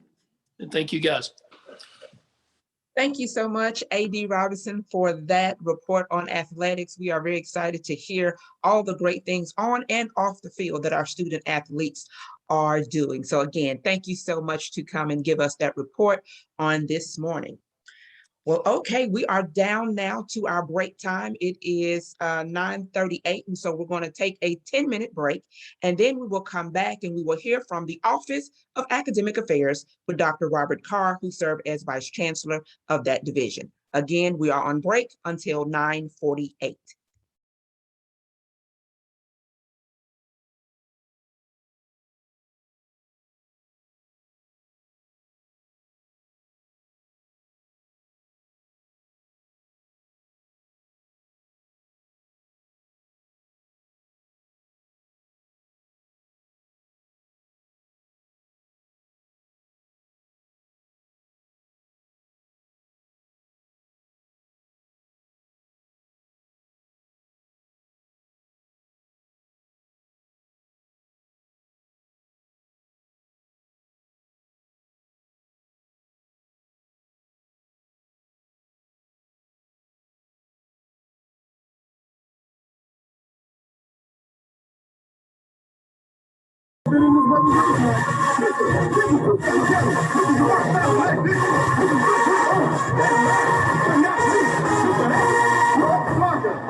It shows about your part of the sounds of the marching, musical, machine of the sound, otherwise known as M4.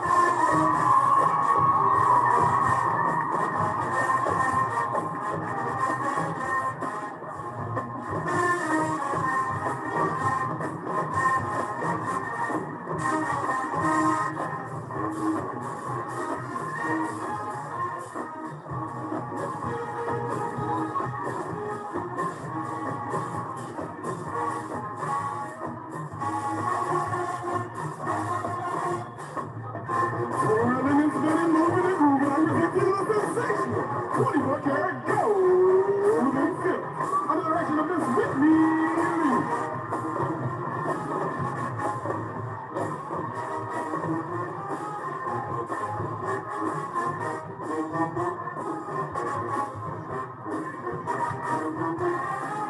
I present to you, the mesmerizing, the magnificent, marching, musical, machine of the South.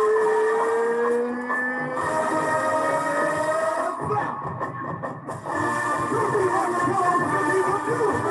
Golden girl. Let's get it, ladies.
Give it up for the golden girl. UAPB, you know what time it is. Saturday, pop out in the show, marching, musical, machine of the Mid-South. And it ain't no party like an M4 party. Cause an M4 party don't stop.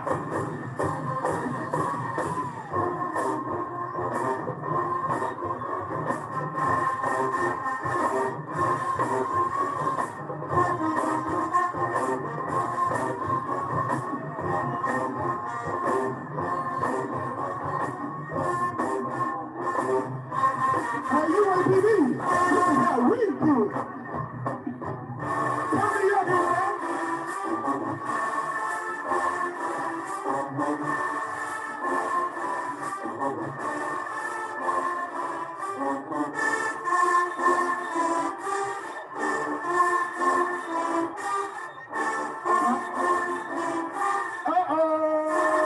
Now we the band coming. And everybody mad. And we the band coming. And everybody mad. We the same old band from the block. We the same old band from the block. And we the band coming. And everybody mad. Whoa. Musical, machine of the Mid-South. Officially taking over halftime, from the 2000s and the 2000s. Hey, and from now on too. Now, clap, clap, clap, clap. Shake it, shake it, shake it, shake it, shake it, shake it, shake it, shake it.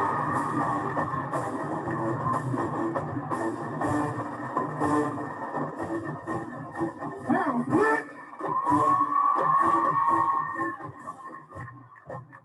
The number one band in the nation will now perform the number one song in the nation. But look now, hey, oh, down, roll, sing along with us, cause they can't nobody tell us nothing.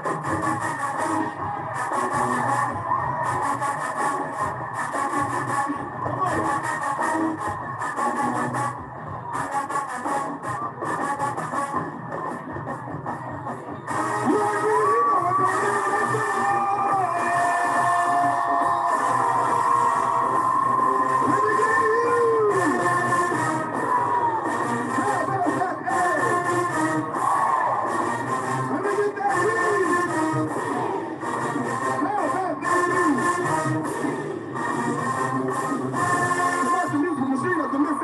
next to Mr. John Brown, Mr. Derek Evans, Mr. Harry Booster, Mr. Jerome Hudson, Mr. James Jordan.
Okay, and welcome back from our break. I will give you a brief overview of what is remaining on our agenda for this morning. We will have an update from the Office of Academic Affairs by Vice Chancellor Robert Carr.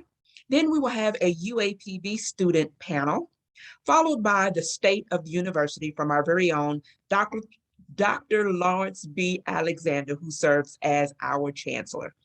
So now we will turn it over to the Office of Academic Affairs, Dr. Carr.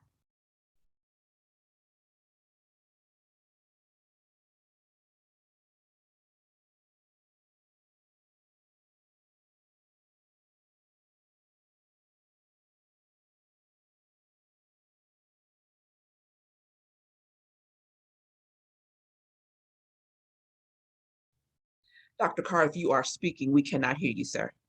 Sorry about that. Is it possible for me to share my screen? Yes, we will make provisions for Okay. Dr. Carr to share screen, please. Have it.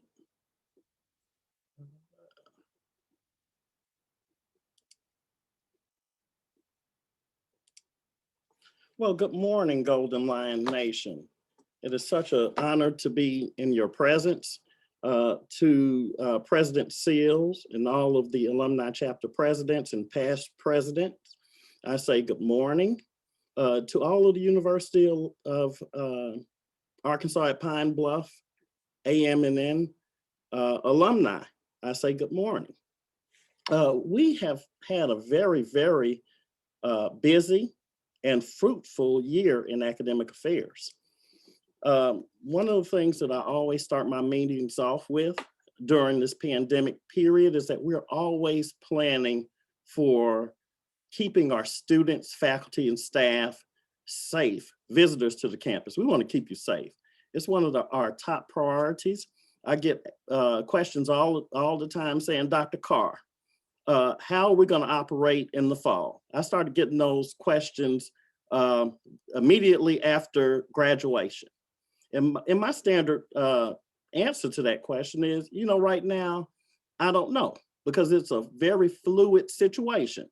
Just last week, we had some students and some parents say, Dr. Carr, in the fall, how are we going to operate? And I said, we're about to put out some information, but we're trying to get it as accurate as we can. And as you know, even in Arkansas, as the number of coronavirus cases have increased, there's been a new call for it to be a public health advisory from the governor. And so we have to take all of that information in consideration as we plan. As alumni, we ask you do so much for UAPB. But we're asking you to do just a little bit more in helping us keep our students and your loved ones safe. We can't force anybody to get the vaccine, but we certainly encourage people to get the vaccine. We hope that students will wear masks while they're on our campus. I think that's important to keep the transmission of the coronavirus from happening so that it's not a big outbreak on our campus. We want to have a normal semester in the fall, but we know that's going to be difficult.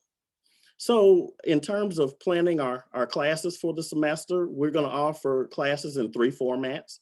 We're going to have some face-to-face classes, but the faculty members that are teaching those classes will back those classes up in Blackboard.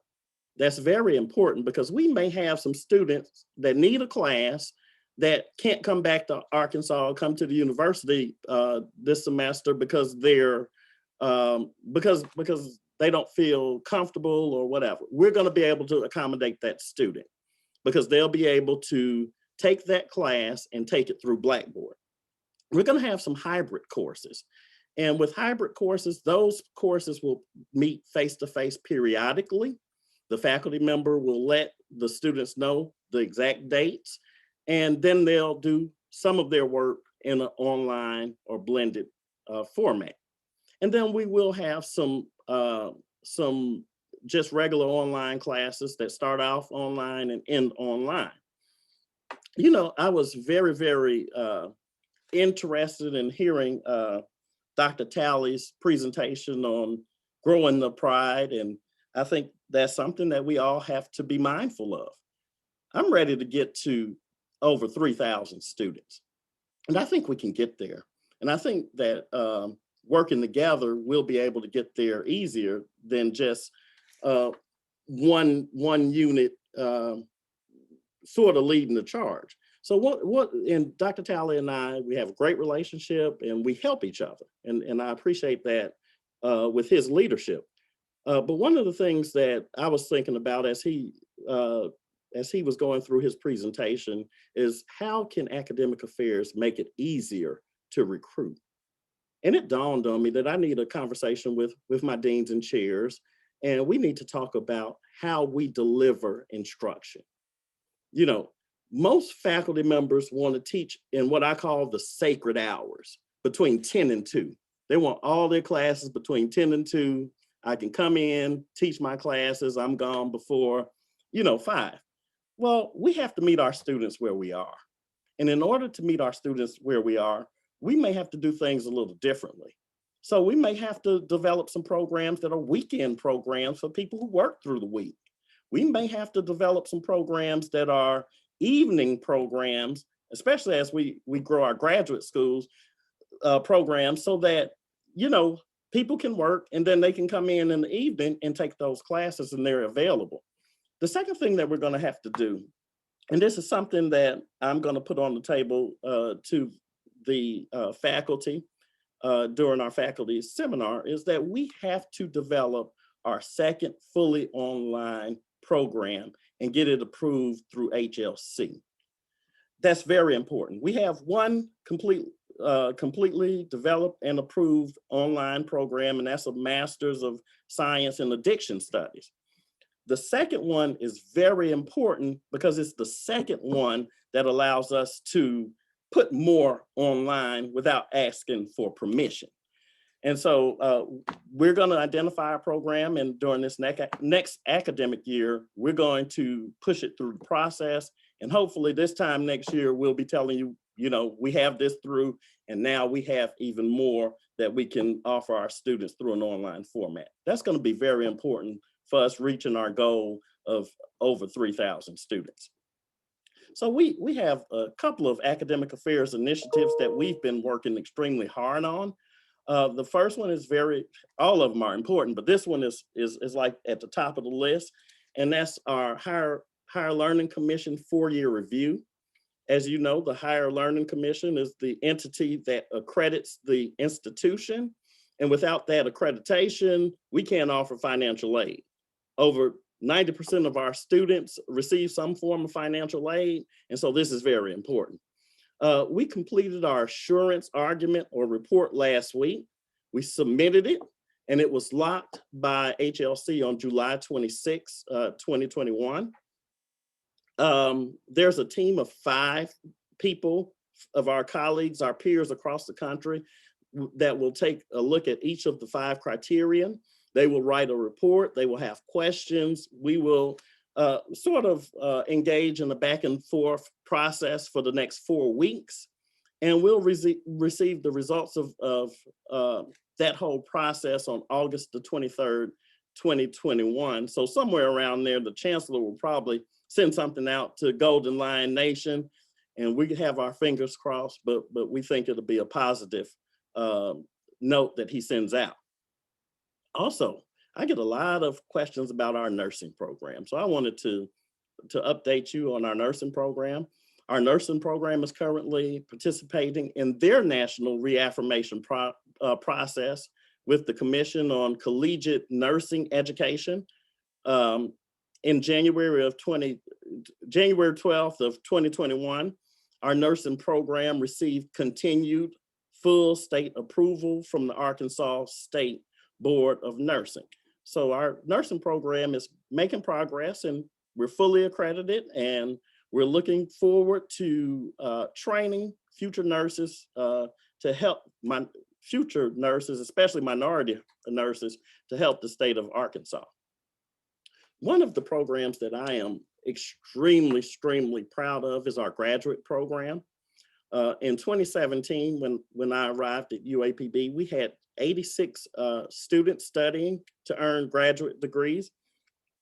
I met with the deans and chairs, and I told them that number was too low. We need to be somewhere in the 400 to 500 student range. Currently, our graduate schools enrollment has skyrocketed to 172 students, which is a 33% increase from this time last year. And we're looking to grow to well over 200 students this next upcoming year. And hopefully within 2 to 3 more years, we should be at that 400 to 500 student range. And that's very important, because if we are going to continue our progress of becoming a master's level degree granting institution through the Carnegie rankings, we have to graduate more graduate students. And the only way to do that is to have more. So what's new? Yesterday was a very, very important day for UAPB. We had two master's programs approved by the coordinating board. The first one is a Master's of Business Administration with 3 areas of emphasis, which students can choose one: hospitality and tourism management, gaming and casino management, and business analytics. This is important because it is the first graduate degree for the School of Business and Management. And when I tell you that this degree program is going to be, I think we're going to have to turn students away once people find out. Well, I shouldn't say that because Chancellor Alexander is on the call. We won't turn students away. I think what we're going to do is have to hire some more faculty eventually to accommodate those students. We also received approval for a Master's of Education and Vocational Rehabilitation with an emphasis in addiction studies. That is an interdisciplinary master's degree between the School of Education and the School of Arts and Sciences. We leveraged our master's in addiction studies that's already online, and we sort of blended that degree program, and we think it's going to help the enrollment of both of those programs. So that's something that we're looking to do. This is something that people won't pay attention to at first, but I think this time next year or maybe 2 years from now, it's going to have a bigger impact on the growth of our graduate programs in the School of Agriculture, Fisheries, and Human Sciences. And that is that we are launching our non-thesis options for our SAFs-related master degree programs, which means that as we're situated now, if you want a master's degree in aquaculture, you have to write a thesis. Well, everyone doesn't want to write a thesis. So, you know, when you write a thesis, it trains you to write a dissertation. Everybody doesn't want that. Some people want a master's degree so that they can advance in their current position. And so for those people, we want to give them an option of being able to complete the coursework, complete a special project, and being able to graduate. So we think that that's going to really be a winner for UAPB. So the school, I had challenged each of the deans last year, before, really 2 years ago, before the pandemic reared its ugly head, to become more entrepreneurial and to start thinking about raising money, writing grants, and the like. The School of Education raised a little more than $1.1 million in the academic 2020-2021 school year.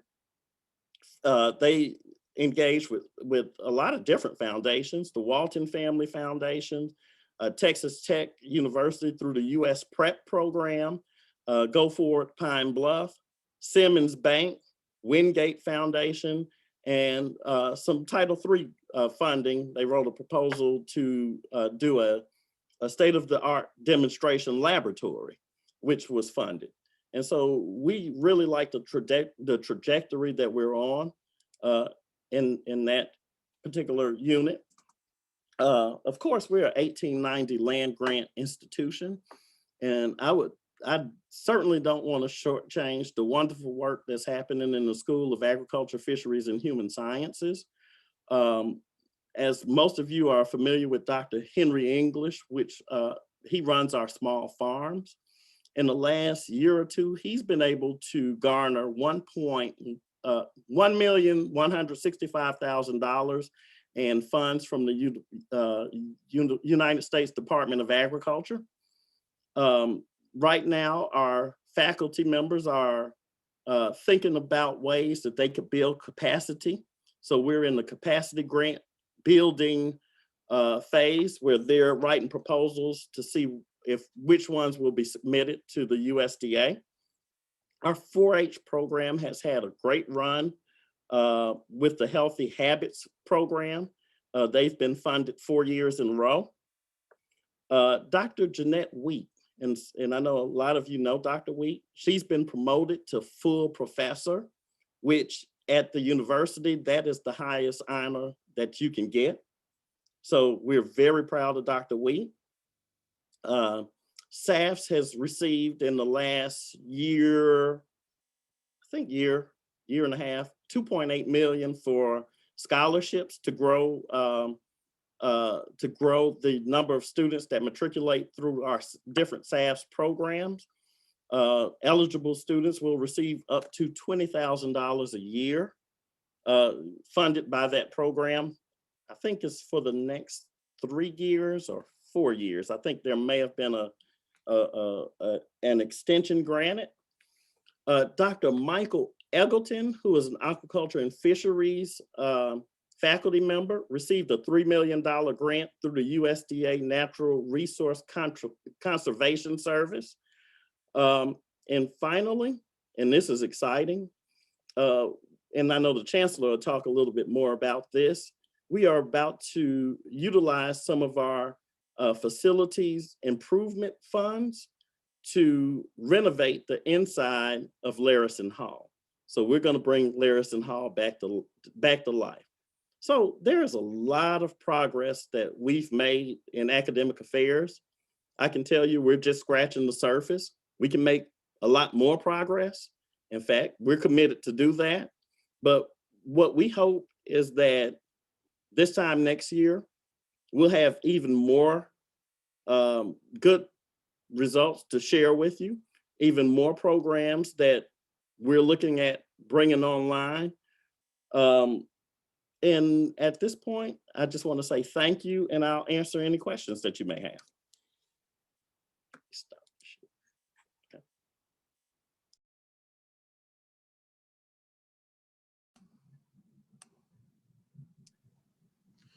I've checked the chat and our Q&A, and at this time, we don't have questions, but we may get some toward the end of the day.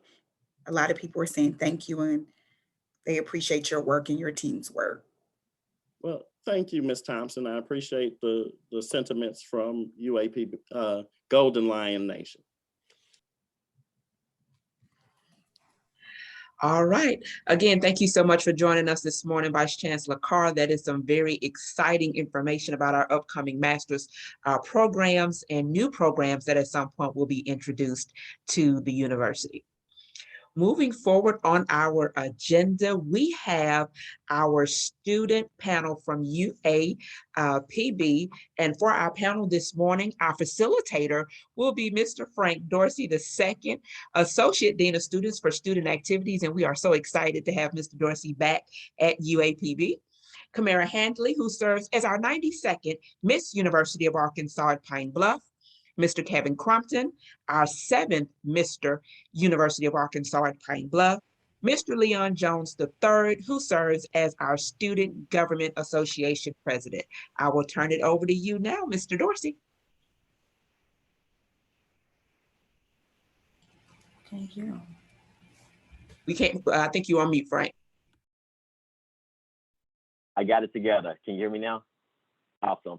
Good morning, fellow UAPB AM&N alumni. Once again, I am Frank D. Dorsey II, a member of the UAPB graduating class of 2014, and I've returned to our alma mater to serve as the Associate Dean of Students for Activities in the Office of Student Involvement and Leadership, which is under the oversight of Dean Kara Matthews Brown. Our office is responsible for providing opportunities for leadership development, community engagement, and co-curricular activities.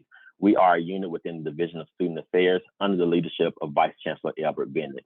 This morning, I have the honor of moderating, which is my favorite feature of the National Alumni Association Summer Conference, which is our UAPB student panel. This is your chance as conference participants to get direct feedback on the student experience from our university's most important stakeholders. Today, we are joined by the top 3 student leaders who have been extremely active over the years, and now they are truly running the yard. Our fearless Student Government Association President, Mr. Leon Jones III, the gifted Mr. University of Arkansas at Pine Bluff, Kevin Compton Jr., and last but definitely not least, the talented Miss University of Arkansas at Pine Bluff, Kamara Handley. At this time, I invite our student leaders to unmute themselves and provide their morning greetings and introductions. Once they are finished, we'll move right into our first few questions. Hello, everyone. I am Leon Jones III, Student Government Association for the 2021-2022 school year. I'm from Fayetteville, Arkansas. My major is political science with a minor in mass communication. And my platform that I ran on was advocate, build, and sustain. Advocate for students, build for the future, and make sure we can sustain that growth over time.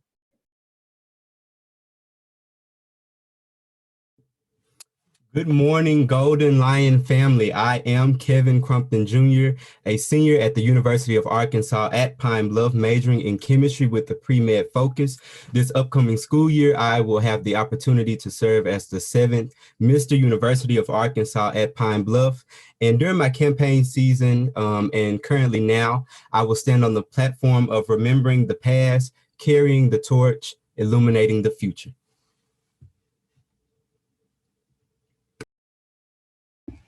Greetings, Golden Line family, AM&N, and the University of Arkansas at Pine Bluff alum. I am Kamara Handley, a senior biology major from our university city, Pine Bluff, Arkansas, and I gratefully serve as the 92nd Miss University of Arkansas at Pine Bluff. During my campaign, I ran on the platform of Power 92, the new era, and POWER is an acronym for personable, open-minded, well-spoken, engaged, and resourceful. And these are some of the characteristics I have that will help me exceed the expectations as the 92nd Miss University of Arkansas at Pine Bluff. The new era is the new evolution to reveal radiant abundance. And I know that a radiant soul consistently displays joy and happiness despite the odds that are against them. And much has changed nationwide due to COVID-19. And it is imperative that our students is still being actively involved in the pride. So I just want to make sure our students are being persistent, informed, and engaged during this time. Thank you so much. Our first question, we're going to get back into it. You all joined the university in the year of 2018. And this morning, we've all had a great conversations around recruitment. So start off by answering the question of what attracted you to the University of Arkansas at Pine Bluff? So for me, I'm a 3rd generation Golden Lion. All of my grandparents graduated from UAPB classes of 69 and 70. My parents also graduated UAPB classes of 94 and 95. And so what attracted me to UAPB was being a part of that legacy, being a part of the pride, and, you know, having something that I could then one day pass on to my children. Something empowering about walking through the halls that my parents went to, is something empowering about staying in the same dorms that my grandmother and mother stayed in as well, and having some of those shared experiences that we can talk about at the dinner table together.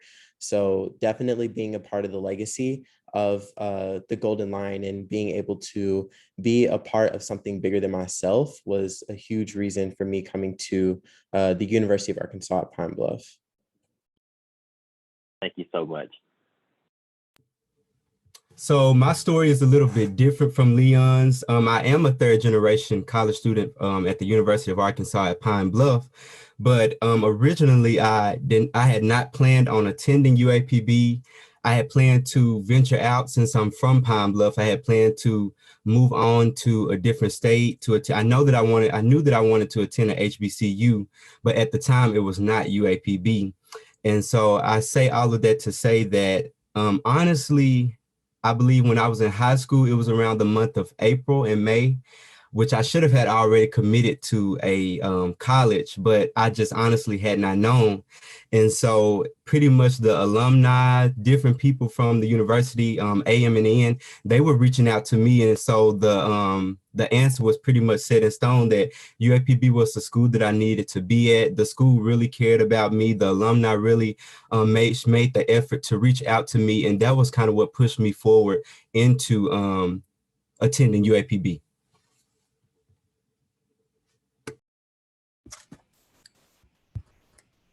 I had the same experience as KJ. I kind of wanted to venture off since I'm from Pine Bluff, Arkansas. But I also am a 3rd generation legacy from the University of Arkansas at Pine Bluff. My mom is a fall 06 graduate. My dad is a spring 96 graduate. And my grandparents are spring 72 and 69 graduate of this great institution. But I'm glad I stay here at home. UAPB is definitely still a home away from home. It's like when I'm on campus, I still feel like, I'm away from my parents and getting that away college experience like I wanted. Thank you for answering those questions. You definitely have revealed a lot to us. And I want to say this is probably the first time where our president, king, and queen are all legacies of the university, where your parents and your grandparents have attended. So I appreciate you for sharing it with us. We've also had some great conversations throughout the alumni conference about retention. It's one thing to keep high achieving students, but it's another thing to keep them, to recruit them, but it's another thing to keep them. So I want you to explain to us, why have you remained at the University of Arkansas at Pine Bluff? What has contributed to your contribution to the retention program? So being at UAPB, and I'm pretty open about this, it's been an interesting journey. My freshman year, I was similar to Kamara and Kevin. I did want to go away from home. I'm from Arkansas born and raised. All of my family, they're all in Arkansas. And I wanted to go far away for undergrad, and I wanted to, put Arkansas behind me. I came to UAPB, and at first I didn't have the intention of staying. And then after a while, when I started kind of feeling the love from my professors, especially Professor Henry Brooks, I got into his classes, and the way he really invested in us, not just with knowledge, but also on a personal level, and making sure that we became better people, better students, better citizens, and became productive members of helping us to become productive members of society. There was something special here that I couldn't just leave behind. And I was like, I want to stay and I want to contribute to this. And I think that whenever the pride started to become my own, and not my parents and my grandparents' pride, but when it was Leon Jones III's pride, when it was my campus, that's really when, and I took that ownership. That's when, I was like, okay, I'm going to stay here. And not because I feel like I have to out of any obligation, but because I really want to. And so definitely for, any students that are coming to UAPB, I don't want to say give it some time, because as soon as you step on campus, you're going to start feeling the love. But come to campus wanting to make it your own. And when you really make it your own, that's when you want to stay to see it through, and you want to stay to, create your own legacy, which is something I feel like I'm doing now. So I would definitely say that, the ownership I was able to take on the yard, that's what encouraged me to stay here. And I think the end of Leon's answer actually led to my answer to that question, Mr. Dorsey, about ownership. I think that being able to follow into my purpose at UAPB is what allowed me to remain at UAPB. My freshman year, I had the opportunity to serve with, and it's just so funny and ironic how it happened, but me and Kamara, we were actually Mr. and Miss Freshman together 4 years prior to us becoming Mr. and Miss UAPB. So just being able to walk into my purpose, to be able to see things happen the way that they happen, is what allowed me to remain at UAPB, just to be able to know that, okay, I ran for Mr. Freshman, and then 4 years later, I end up running for Mr. UAPB and end up actually getting it. It was just all the more reason to say that this is the university that you need to be at. It's right in front of your face. And then another thing too is that homecoming my freshman year, I was walking to my dorm, coming from class, and there were these two women standing in front of my dorm room.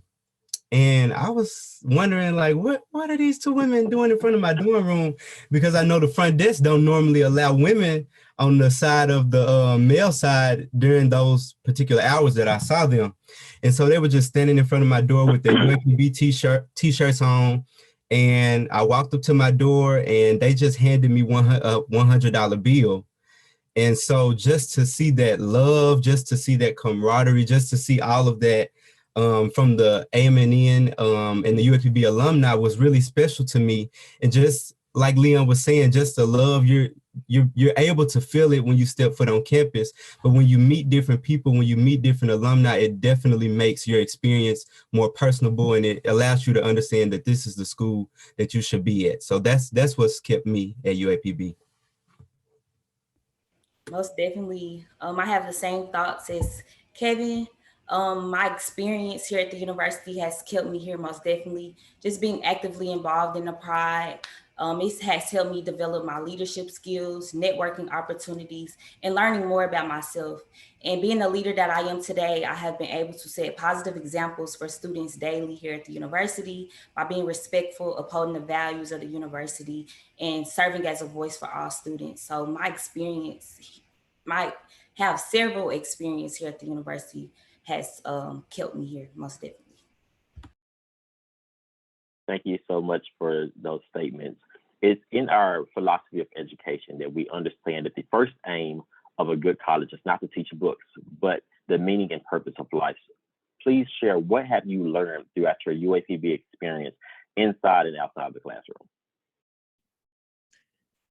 I really love this question. And just keeping with that, it's funny because with incoming students, I always tell them, and parents don't like me for this, but I feel like your undergrad experience is 40% education and about 60% the experiences that you learn and the things that you go through while in school. And I've really started to understand that now the lessons that I'm learning outside of the classroom are sometimes more valuable than what I learned in the classroom. I just completed a fellowship for this summer, and it was a public policy fellowship, and definitely a lot of the experiences that I've had at Pine Bluff and a lot of the lessons that I've learned, like I said, from Mr. Brooks, just going to office hours, things like that, I'm able to use in other academic settings, and I'm able to use in some of the other internships I've had to really contribute to those groups. And so while knowledge is definitely something that you need, while, you know, we all need to know some of those classroom lessons that are taught, and those are very important, don't want to minimize those at all. It's also important to draw from the experiences that you have in undergrad, and it's definitely important to make sure that you take everything as this is something that I can learn from, and this is something that I can grow from. So that way, whenever I leave here on May 13th, 2020, you know, I'll be not the same person that I was when I came in August of 2018. And I think that the growth that happens in that time is really what you're in undergrad for.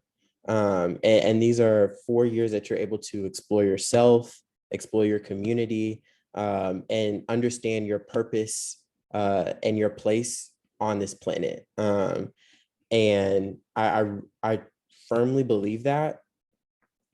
And, you know, like I said, when I graduate here, I definitely think that I'm going to take all the experiences that I've learned from UAPB. And those are going to be so valuable, not only to me, but to people that I come in contact with in the future. And I'm able to share those experiences with them and what I learned from them. So I definitely think that those experiences at UAPB are very valuable. And I really hope that other students are able to come and get some of those same experiences that I've had. I 100% agree with you, Leon. And I think one of the main things that I've learned, I have two. One of those is to make sure that you always follow your heart. Don't allow people to derail you from your purpose.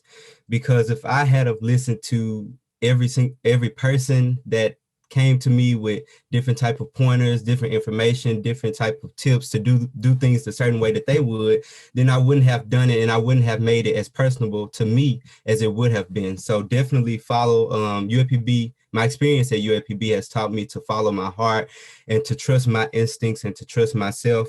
And secondly, it has shown me that I need to always be a giver. From, like I told you guys about my experiences from homecoming and also working with the Circle of Pride philanthropic student-led philanthropic group at UAPB. I had the opportunity to attend the donors banquet my freshman and sophomore year, and just seeing the amount of money that people give to the university is really shocking. It has pressed me to want to do that in my future once I graduate from the university. So those are two of the main things that I've learned from my experience at UAPB, is to make sure that I always follow my heart and to always have a heart of giving. I totally agree with Leon and KJ. I also had the opportunity to work in the development office with Dr. Hall and go to donors banquets, and to see the amount of giving. It's just amazing.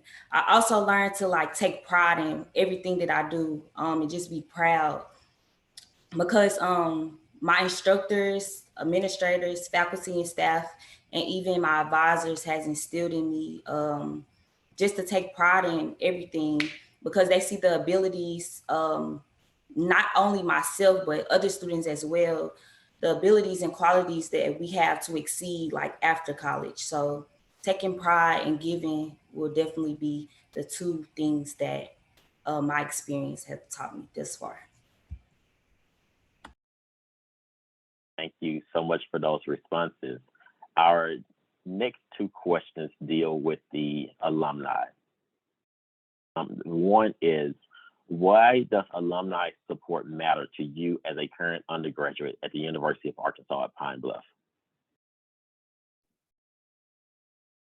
So since my time at UAPB, I've started to learn the importance of networking and I've really started to take to heart, your network is your net worth. And I think that UAPB has an expansive network, and the alumni support that comes from giving is great. Always want to encourage that. When I'm an alumni, I look forward to giving back one day as well. But I think that the network that you get from being at UAPB and understanding that there are people who have done the same thing as you, there are people who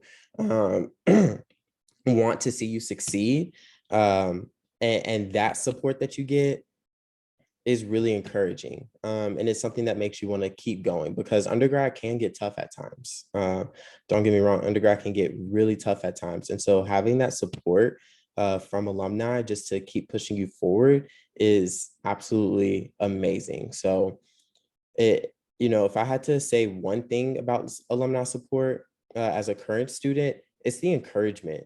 And it's at homecoming when you meet alumni and, they tell you, hey, you got this, keep going. We can't wait to see you walk across the stage, and people who you don't even know, right? But the fact that we all have this similar bond of UAPB and we all have that same experience is something that, you can't take for granted. And so it's anytime that I meet a UAPB grad, it's like, okay, that's automatic family.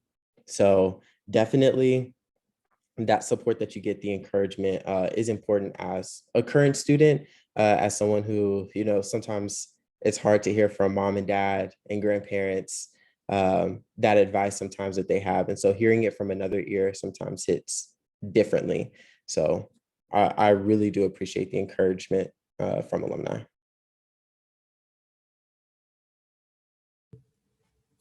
And to add to that, you all give us hope that we can make it.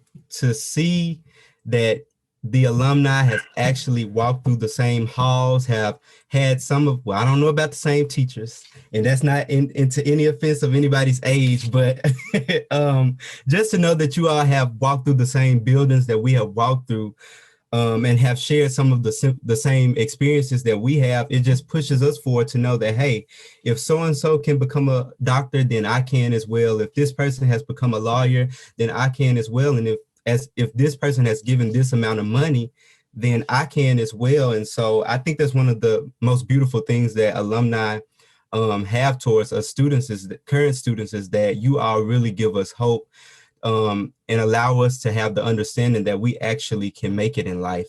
Not only that, but you guys help to build and grow the brand of the school by reaching out to different high school students, and not even just high school students, but and this brings to my remembrance of the pageant that me and Kamira are hosting August 8th at the university. But our advisor, Mr. Dorsey, said that you guys really don't know the effect that you're having on the participants of the actual pageant until they actually grow up. And some of those students that you taught during the pageant are actually students at the university. And we're talking about 18 years down the line. So just to have that effect on us, I want you guys to know that you guys are really giving us hope. You guys are pushing us to be our best selves, and you guys are really setting the pace for us. And we really do appreciate all of the alumni present, not just present here on the Zoom call, but all of the alumni that have went through the University of Arkansas at Pine Bluff and AM&N. I agree with KJ. Providing like mentorship, internship, and career opportunities for our students, and just sharing those one-on-one experience that you all have had, because some of us are trying to walk down the same path. So definitely, y'all give us hope for tomorrow and the future. So most definitely, connecting with our students will definitely be a big impact in their lives. So I just want the alumni just to stay consistent and, interact with our students more. Thank you. And we have about 3 more minutes. So rapid fire, what is the best way to engage with students? How can alumni strengthen their connections with our current students? Some of the smaller groups on campus, I think that, reach out to people in your major as an incoming freshman, not really knowing people yet, reach back out to people who were political science majors, and try to identify those students that, if they want to go work at a think tank, or if they want to be a lawyer, or if they want to go work on Capitol Hill, identify those students so we can go ahead and get them in a pipeline. And then also, of course, reach back to your Greek organizations and talk to those students, reach back if you're in choir or anything like that, talk to those students. And I think that that's the best way for alumni and students to get connected on a smaller level, and then we can have building blocks from there. Thank you so much. I agree with Leon. I think the main thing is just being able to reach out to the students. I think since COVID-19 came into play, a lot of students they know that alumni, being an alumni of the school is a thing, but they haven't really seen you guys like me, Kamira, and Leon have, since we've actually seen what homecoming is like for the past 2 years. So I think the main thing is reaching out to the students, actually coming to the dorms like you all did my freshman year. And just so they can know that the alumni is here and that someone has actually been through what you've been through. So just make sure that you continue to reach out to the students.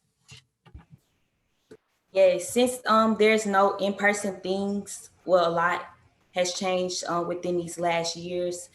I really feel like social media is a way to connect with our students.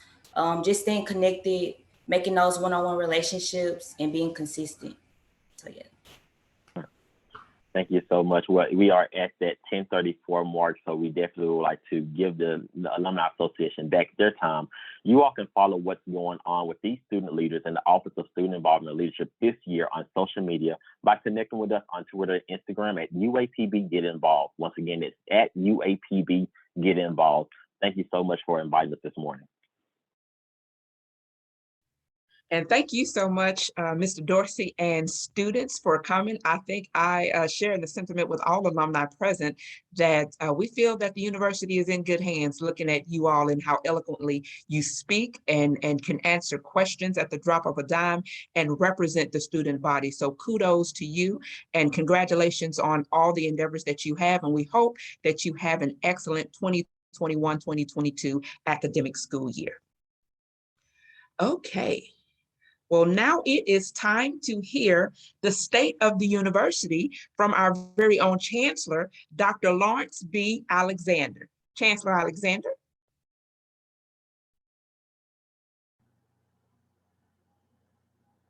Hi, good morning. Good morning. We hear you loud and clear. You can hear me? Yes, we hear you. Can you see Chance. me? Yes, sir. We see All and right. hear you. Wonderful, We see you, wonderful. we hear you. I'd like to, and I'd like to check and make sure my background is okay. Yes, it is. Oh, cool. All right, all is well. I'm going to share my screen. Oh, you cannot share. Okay. Well, I'd ask permission Yes, you to can. share my screen. And there we go. Uh-oh. And now we're going to go to the beginning. Let's go to the beginning slideshow. Come on. From the beginning. And we're getting there. Okay, there we go. Good morning, Golden Lion Nation. Thank you for that introduction. And it is so great to be here this morning. It's a great day in Golden Lion country because it's a great day because we are meeting virtually in the midst of a pandemic. So I'm able to come to you live and direct from the campus of Dear Mother in the great city of Pine Bluff, Arkansas, in which the university and the city of Pine Bluff are undergoing a renaissance. Yes, a renaissance. So I have to ask you, alumni, who are you rooting for?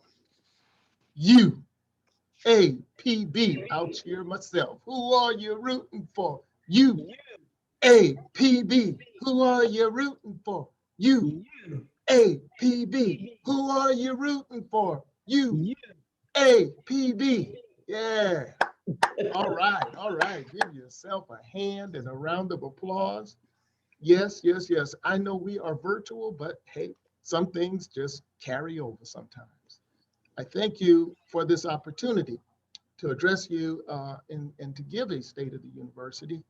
Greetings, first of all, to President Kamara Seals, to the officers, to the members of the board of the UAPB AM&N, alumni, National Alumni Association, to all the members of our Golden Lion Nation, all of our friends.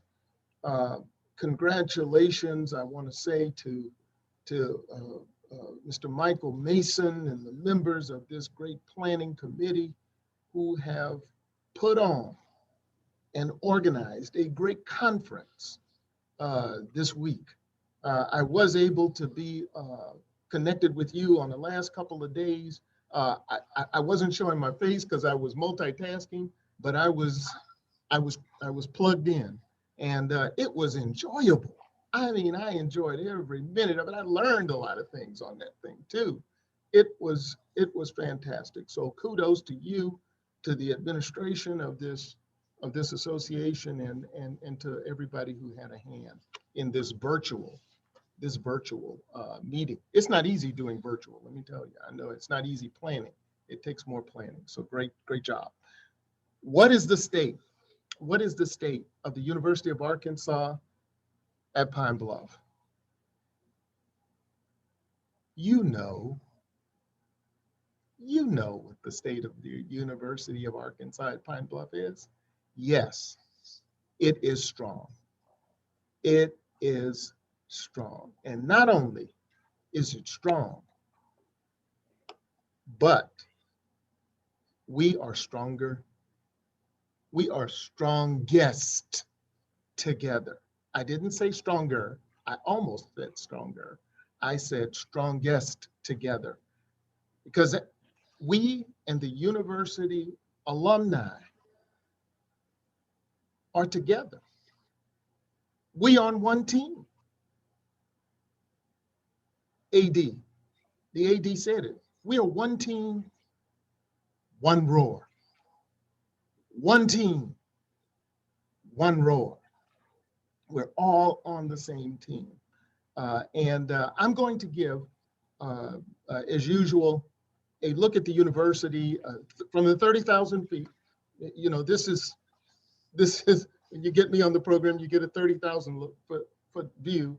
And so it's not webbed into a lot of the particulars of some things, but what I want to give is a broader and longer perspective and vision that may capture some of the things you've already heard. I hope it's not repetitive, but if it starts to get there, I'm going to speed up on past that. I'm going to go past that. So I don't want to be duplicative of everything that's been said so far.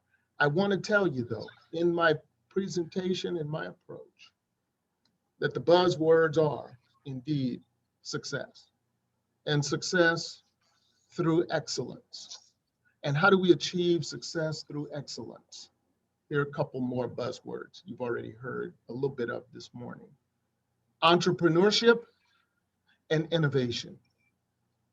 That is the direction of the University of Arkansas at Pine Bluff underneath, right, at the 30,000 foot level. And that is not just University of Arkansas at Pine Bluff, truly. That's higher ed in general. That's what's going on within the higher ed landscape because of the changing landscape outside of higher ed. Higher ed is responding to it and getting out in front and ahead of it. So we don't stay where we are, so we don't fall behind, so we keep up and we move ahead. So we wanted to express that, but we also wanted to thank all of those who've been on the program this morning. Let me tell you, watching the cabinet members and the Mr. Graham, Mr. Liddell, our students, don't they make you proud? Wow, we're proud of you. We're proud of you and what you have done in your presentations. And look, you just make it easier for me. You just set the table, and I can just come in and say, oh, hey, there it is, folks. There it is. This is our university. But we are grateful once again for this opportunity. I always start out this presentation with members of the executive cabinet. They have joined me on this call. They are here. They will be assisting in terms of responses to questions, because that's the kind of team we built, a team that is and can be responsive to needs and to the questions that that you have and that I have. Mr. Albert Bennett is our Vice Chancellor for Student Affairs. He's been around UAPB a long time. Everybody knows Mr. Bennett. Wait, okay. Yes, Mrs. Janet Broyles is Chief of Staff. Dr. Robert Carr is Provost Vice Chancellor for Academic Affairs. You heard from him. Mr. George Cotton, Vice Chancellor for Institutional Advancement. You heard from him. Dr. Carla Martin, Vice Chancellor for Finance Administration. Dr. Mortazavi is over Research, Innovation, and Economic Development. Mr. Chris Robinson, you heard from him as Director of Athletics, and Dr. Brock Talley, who's the Vice Chancellor for Enrollment Management Student Success. We heard from him as well. We are, let's see. Oops, let me see. I think I went a step too far. Let's see if I can go to my previous slide. Yeah, with special thanks in this slide to the administration, faculty, staff, alumni, and friends for their hard work and unwavering support. That is a shout out, our pride shows, to our UAPB family. We are family, and we don't accomplish what we do here without you. We need you so we need your support, we need your help, and we do get it. And we thank you for your support of this university. Support this university in time, in talent, in treasure. We appreciate it, and we thank you. A quick update on pandemic things. The COVID-19 pandemic, you know, we've been dealing with it at the university level from the beginning, as you know.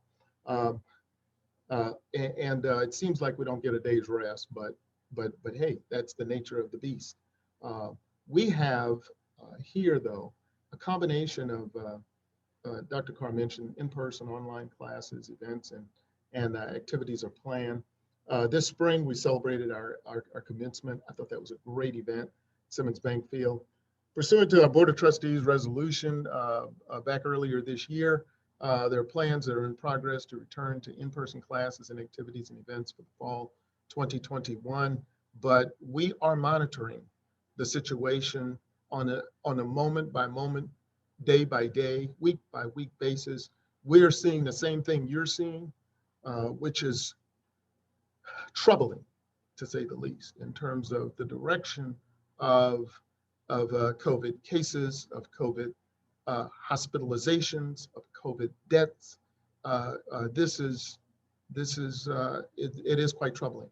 And we will continue to make plans on the direction that we are until the systems, not the system, the systems that are our medical systems, our social systems, our university systems are able to do it no more. Then we must transition a number of things to the next stage. We continue to urge all students, faculty, and staff to get the COVID-19 vaccinations. And I should say, we also urge our alumni. This is not a political statement. And if you want to, this is not a university statement. This is Lawrence Alexander. This is Lawrence. Lawrence say take the vaccination. Okay. All right. You can take it or leave it. Fall preparations include all mitigation steps, including we're going to have the same thing we had last year in terms of testing, contact tracing, quarantining, and isolation. The difference is this year, because it won't be coming up on us for the first time, we will be better prepared to deal with testing, contact tracing, quarantining, and isolation. I remember last year, we had a very difficult time getting testing, getting contact tracing going, because it was serviced by outside entities that weren't prepared for what they were receiving. So they are better prepared. So we are better prepared this year to handle that. And in terms of updating for the pandemic, I wanted to mention, and you see this long list of things. This is just for you to peruse now, because I'm not going to go through each item for you individually. You can read them for yourselves. But this is just a sense of some of the things that we dealt with from the start in the pandemic. But I want to mention a higher education emergency relief fund, because that's a very important and critical piece of what's helping us really to sustain things during a pandemic. Those are the monies that have come to us from the federal government, and about half of them so far have been in direct payments to students. So we have been issuing those dollars directly to students as emergency grants and payments. We just sent out another one. I think we just sent out a notice, Dr. Talia, in the last, maybe yesterday or day before, for the students in the second summer session. We'll be doing it again this fall and next spring, as long as those funds are available. But the good thing is they've also provided in those funds things that we can do within the campus and following the Department of Education guidelines, such as upgrading technology, such as upgrading HVAC systems, such as upgrading. All of those things are things that we can do. And so we're very grateful for the kind of support that we've gotten. And I do want to say that we are grateful as well that we were able, as an HBCU, to get the additional support from Congress because of the ground that's been laid in Congress by the HBCUs. That's a shout out to all HBCUs. That 5-6 years ago, there were members of Congress who didn't know what the letters HBCU stood for. And that today, there's not a single member of Congress that doesn't know what HBCU stands for and what those institutions mean to this country. And that's the difference, right? So I am grateful that I was part of that historic day when we started that process back in 2017, when all the presidents of HBCUs came together in Washington, D.C. to meet with Congress to begin that conversation. And if HBCUs continue that level, and it's filtered down, it wasn't just the presidents, it's filtered down all the way through, deans and faculty and staff and alumni and all of those engaging more with senators and representatives. It's meant millions of dollars to HBCUs. And we believe, and let me not, I would be remiss if I didn't mention the election of Biden and Harris. Having Vice President Harris, a graduate of an HBCU, Howard University, highly placed in government, is huge and significant in the ability to keep HBCUs at the forefront of the public agenda in the federal government. So that's a very important thing and a point of pride. Growing the pride, I'm going to run through some of this. We had a 5-year strategic plan that ran 2015 to 2020. Because of the pandemic, we didn't start a new plan. We extended that plan 1 more year because we want everybody to have an opportunity to engage. So the priorities of that plan, many of you might remember them as golden because they involve GOLDEN, growing enrollment and fostering student success, optimizing efficiency, lifting facilities. It involves diversifying and increasing revenue streams. It involves enhancing reputation. It involves nationalizing visibility. All that spell the acronym GOLDEN for the Golden Lions. You've heard from Dr. Talley this morning as he was talking about the enrollment numbers. We did have a precipitous drop in enrollment for about 5-6 years in a row, beginning around right after the 2009 year. And we started to bottom out around 2014 we did. And we've been on an uptick since. We fluctuated a little bit between 25 and 26.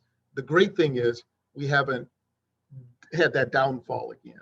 And now we're poised to grow and to grow at a moderate pace. As we mentioned, our retention rate is a significant part of that growth. And having gotten from 62 to 74% in that period is phenomenal.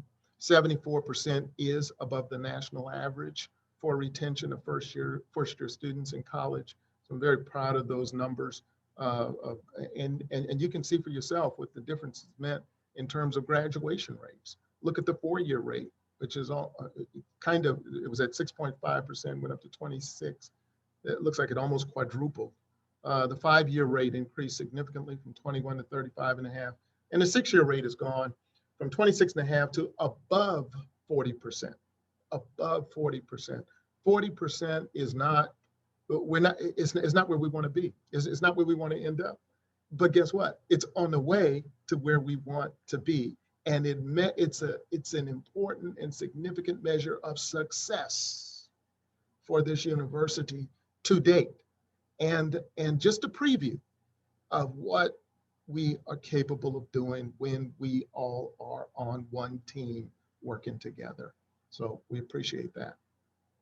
Growing the pride, in efficiency, I'd like to mention that the success that we've had, that we've experienced in the last several years, both in retention and in graduation rates, go directly to the change that was made in the state formula for productivity funds.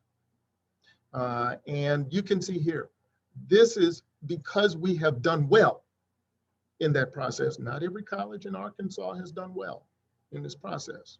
Not every public university has gained every year in this process. So I'm very pleased and proud that UAPB pulled together early on. We started this process way before 2018. We started back in 2014. Back in 2014-15, when we established the Division of Enrollment Management and Student Success, and when we asked every division of the university to do what they could to improve our student success, and we came up with a strategic approach to doing it. And we are seeing the benefits of that, not just in the good numbers, but in the productivity funding that comes from it, a total of $1 million. The real good thing about that, y'all, the real good thing about that is that that number, that $1 $56,000 goes into the base of the appropriation. That means as long as we don't drop down, it'll stay there every year, year after year after year. So that's a great, that's success. That's success at that level.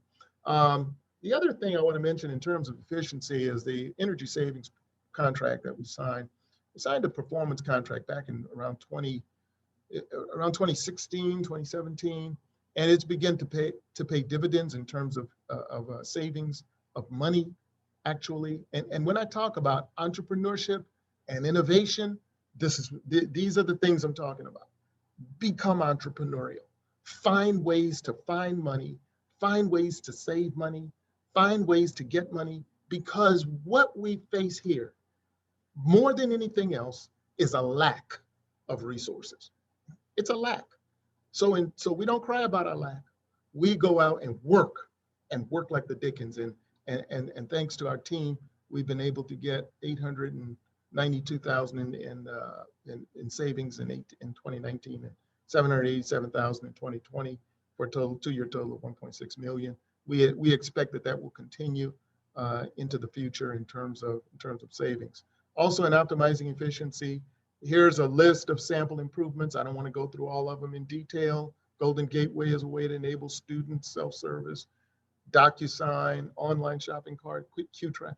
Those smart grant system that we use for our grant approval process. All of those things are helping us to do things more efficiently at the university than we have done them in the past. In addition, we launched Vice Chancellor Martin's division got the crux of this in finance and administration. We launched our Workday ERP this month in July, and let me tell you, it is going to make things even more efficient as we go forward and as we get into the greater part of the implementation of the Workday process. But Workday, make no mistake about it, it's a huge undertaking, and it takes lots of time. I want to give a big shout out to everybody who's worked in Workday, because it involves the business operations of the university, and the folks who are in the trenches have to do this work on top of all the other work that they have, and they must. There's no, you can't stop running the university to implement a program. And so I appreciate the work that they've done to get us where we are in terms of that process. Lifting facilities. Well, some of you who have been around, who've come to the campus in the last few years, have seen some of the changes during that strategic process. They were just starting, just about to build the STEM building when I walked in. So I missed all the financing and the funds and all that. I came in for the building of it and then the opening of it. So we do have the STEM building, which is an academic building. We did build a residence hall in 2017, which is Delta. And NX that's out in front of the old Delta, and in the Simmons Bank Pavilion is what we did a lot with private donations. I did put underneath where we got a lot of the funding for those projects from in new construction. I've got this slide up because it involves a number of renovation projects. We built those three things, but there's some renovation projects that some have already been mentioned, like the Larison. We've already done the Larison exterior. Now we're gonna, in the future, work on the Larison interior. Caldwell Hall, a project with ANCRC funds and Title III funds. The Kuntz Cow building, phase 1, 2, and 3. It feels like we've been working on Kuntz Cow for quite a while. The Hyper Complex, the nursing program, Simmons Bank upgrade, LA Davis, campus-wide roofing project, et cetera, and some renovations inside the Walker Research Building that we're currently working on. I think I had some pictures of these, of some of this, so you can see it. This is some of the exterior renovation on Kuntz Cow, and that's the auditorium renovated inside the Kuntz Cow building. Kuntz Cow is still under renovation. These are pictures that were taken just about a week ago. These are labs, new labs in the old Kuntz Cow building. It's not quite finished. You see there's a ladder there. They're putting the finishing touches on this building. It's going to be like new in the fall. They got new restrooms in there as well. These are, if you've been to the Hyper Arena in the last couple of years, you will have seen the renovation that has taken place in there. These are photos in the Hyper as well. They illustrate the new video board. See the new video boards at both ends. You see the lion if you look on the far end of the court. You see the lion high up above the seating area. That's one of the video boards, and we have one at the other end. And on the picture on the right, you see the scorers table, which is another new addition as a result of that, as a result of improvements and upgrades. You all know about this as well if you've been to the campus. If you haven't, you got to come see it. A new Jumbotron type video scoreboard on the football field, and also a new turf on our football field as well. I put this same chart back up. This is the same table you saw about 4 or 5 slides ago. And the reason I put it up there is because I want you to just look down the right side for just a second. Just the sources of funding. I wish I could tell you that we're getting lots and lots of funds from the state of Arkansas for the renovation and upkeep of those buildings. We're not. And that's why we have to be entrepreneurial. We have to get it from the federal government. We have to write grants to the ANCRC. We have to get it from private donations. We have to get it from insurance when we can. We have to get it from other programs. We have a state program on tobacco cessation, on the tobacco program, Ms. Argo. We have to get the resources where we can. And that takes another Herculean effort. I think sometimes when I look at it, it's like Dr. Talley said this morning. He said, in relation to enrollment, he said, we're working miracles here. I kind of feel like that is what we have to do to make progress and to get accomplishment, is that we have to go outside the normal avenues and streams. That doesn't mean we don't ask for money. Oh, we ask. As a matter of fact, I have 3 requests in front of Governor Hutchinson right now. I have, there were some requests that came through the legislature this year. There are requests, numerous requests out to private donors. We ask, but we have to continue to develop those relationships, knock on those doors, ask and it shall be given, seek and you shall find, keep on knocking. And so I wanted you to see that in terms of the funding for those projects. On the drawing board, when it comes to lifting facilities, because we have a lot to do in facilities here at the university. At the top of the list is a student engagement center. Some people look at that and go, what the world is that? Student engagement center is what some people might call a student union, but I call it a student engagement center because it is so much more than a student union. And a student union is good. I mean, it'll have everything a student union has, most everything, or some of the things that a student union have, we can keep in the old student union. We don't have to tear down the LA Davis student union. We're going to fix it up. We're going to renovate the LA Davis student union. I should have that on the list as well. We've already begun renovations on it, and we will continue more renovations on that building.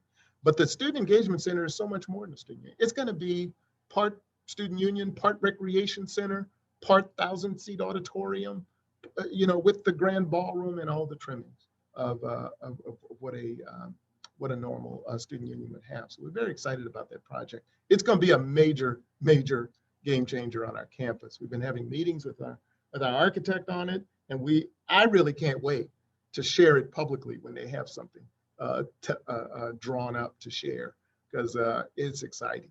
It's very exciting. The Hazard Gym renovation I mentioned with the ANCRC grant that's currently been completed. Larison Hall I mentioned. We actually haven't.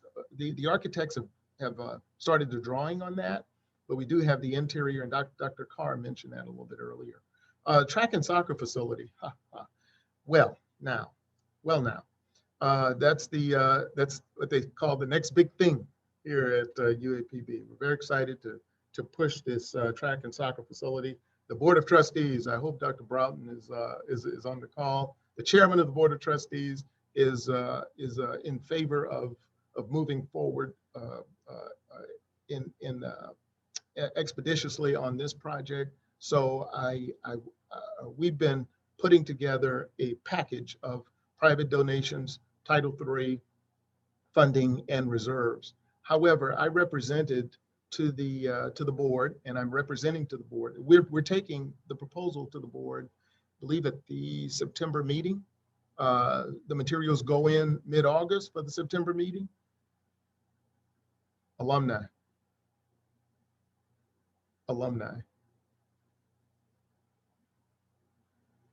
One team, one roar.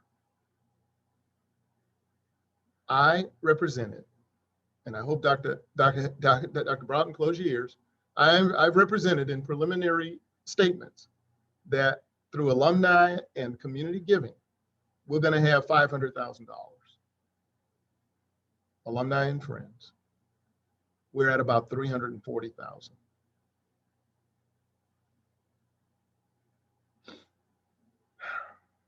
We're at about 340,000 right now.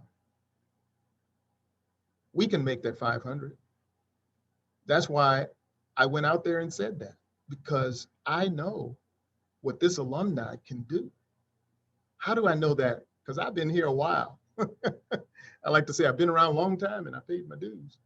But I've been here a while, and I've seen this alumni lead fundraising efforts. Some of you will remember the Football Scholarship Investment Fund. Remember the Football Scholarship Investment Fund? We had to raise $320,000 2 years in a row to get 20 additional scholarships in football so that we could play guaranteed games. Some of you all here will remember Mr. Calvin Booker getting up at assembly saying, tell Chancellor sign the contract, because we had some contracts lined up where we had to put our name on, and you know what I did? I went on and signed them because I knew this alumni would step up. I knew all of our alumni would come together around this project, and you did. And guess what? As a result of it, we are playing those game guarantees. We've been playing them for 3 years now. We went up to TCU and had a ball, down to TCU and had a ball. This fall, there's a historic game going on in Little Rock, Arkansas. The Golden Lions of UAPB are going to play the Razorbacks of Arkansas. This is historic. Why? Because we have the 61 scholarships that the FBS schools require us to have in order to play those games. And we were able to obtain that level in our athletics unit because of the giving. I want you to know, when we come to you with these proposals and whatnot, we're not just bringing them. We're bringing them because we want to engage you. We want to work together. We want to take UAPB higher. And that's what we did with football, and that's what we could do with track. We could take this thing higher. So I just wanted to pause and put in that plug. And I forgot one thing. When we were almost done, when we were about to reach the goal 5 years ago, we came to the Summer Alumni Conference in Pine Bluff. Some of y'all gonna remember that. And we needed to close that gap. You know who did it? Alumni. Right there on the floor, right? The alumni said at that very moment, okay, put me down for $500. Put me down for $1,000. I'll give $2,000, whatever it was. And that day, before we left that meeting, the announcement was, we have achieved the goal. Now, I know you got some other alumni stories about I heard about how you raised money for the band in 2009 to go play for the inauguration. I've heard about these stories. If we did it before, we can do it again because we know somebody. All right, now, don't get me started. Softball field house is on the tab. The soccer locker room renovation is something that's needed for equity in Title IX. The renovation of residence halls, that is proposed and And the new residence hall is going to be proposed. And when I say proposed, it means I don't have money yet for those. I have some asks out for those, but I don't have the money yet. So we're working on getting the money for those things. On growing the pride, some other state funding we've been getting. I noticed this is the additional matching funds that we go to the governor. Actually, Governor Hutchinson has been responsible for seeing to it that those get in. I have a request this today. Mr. Kirkendall is working the background in the backfield to get our matching funds to get all of our matching funds. We try to get 100% every year. The government has been giving 80, 90, 95. We want our 100% matching funds. That's what the law says. That's what we request, no less. And that's total in the last few years, $3.4 million. That's good because it goes into agriculture research and extension, and it helps the UAPB brand to be able to do those things that we do in those areas. This year, we had the HBCU funding appropriation for scholarships. We had one in 2018. Oops, I got a typo. Dang, so going too fast here. Okay, so my typo is we got the $525,000 in 2018. We got $1 million in 2021. So flip that. For a total of 1.5 million. And that's thanks to Senator Linda Chesterfield, our delegation, and the members of the Arkansas Legislative Black Caucus for their help. But let me tell you something.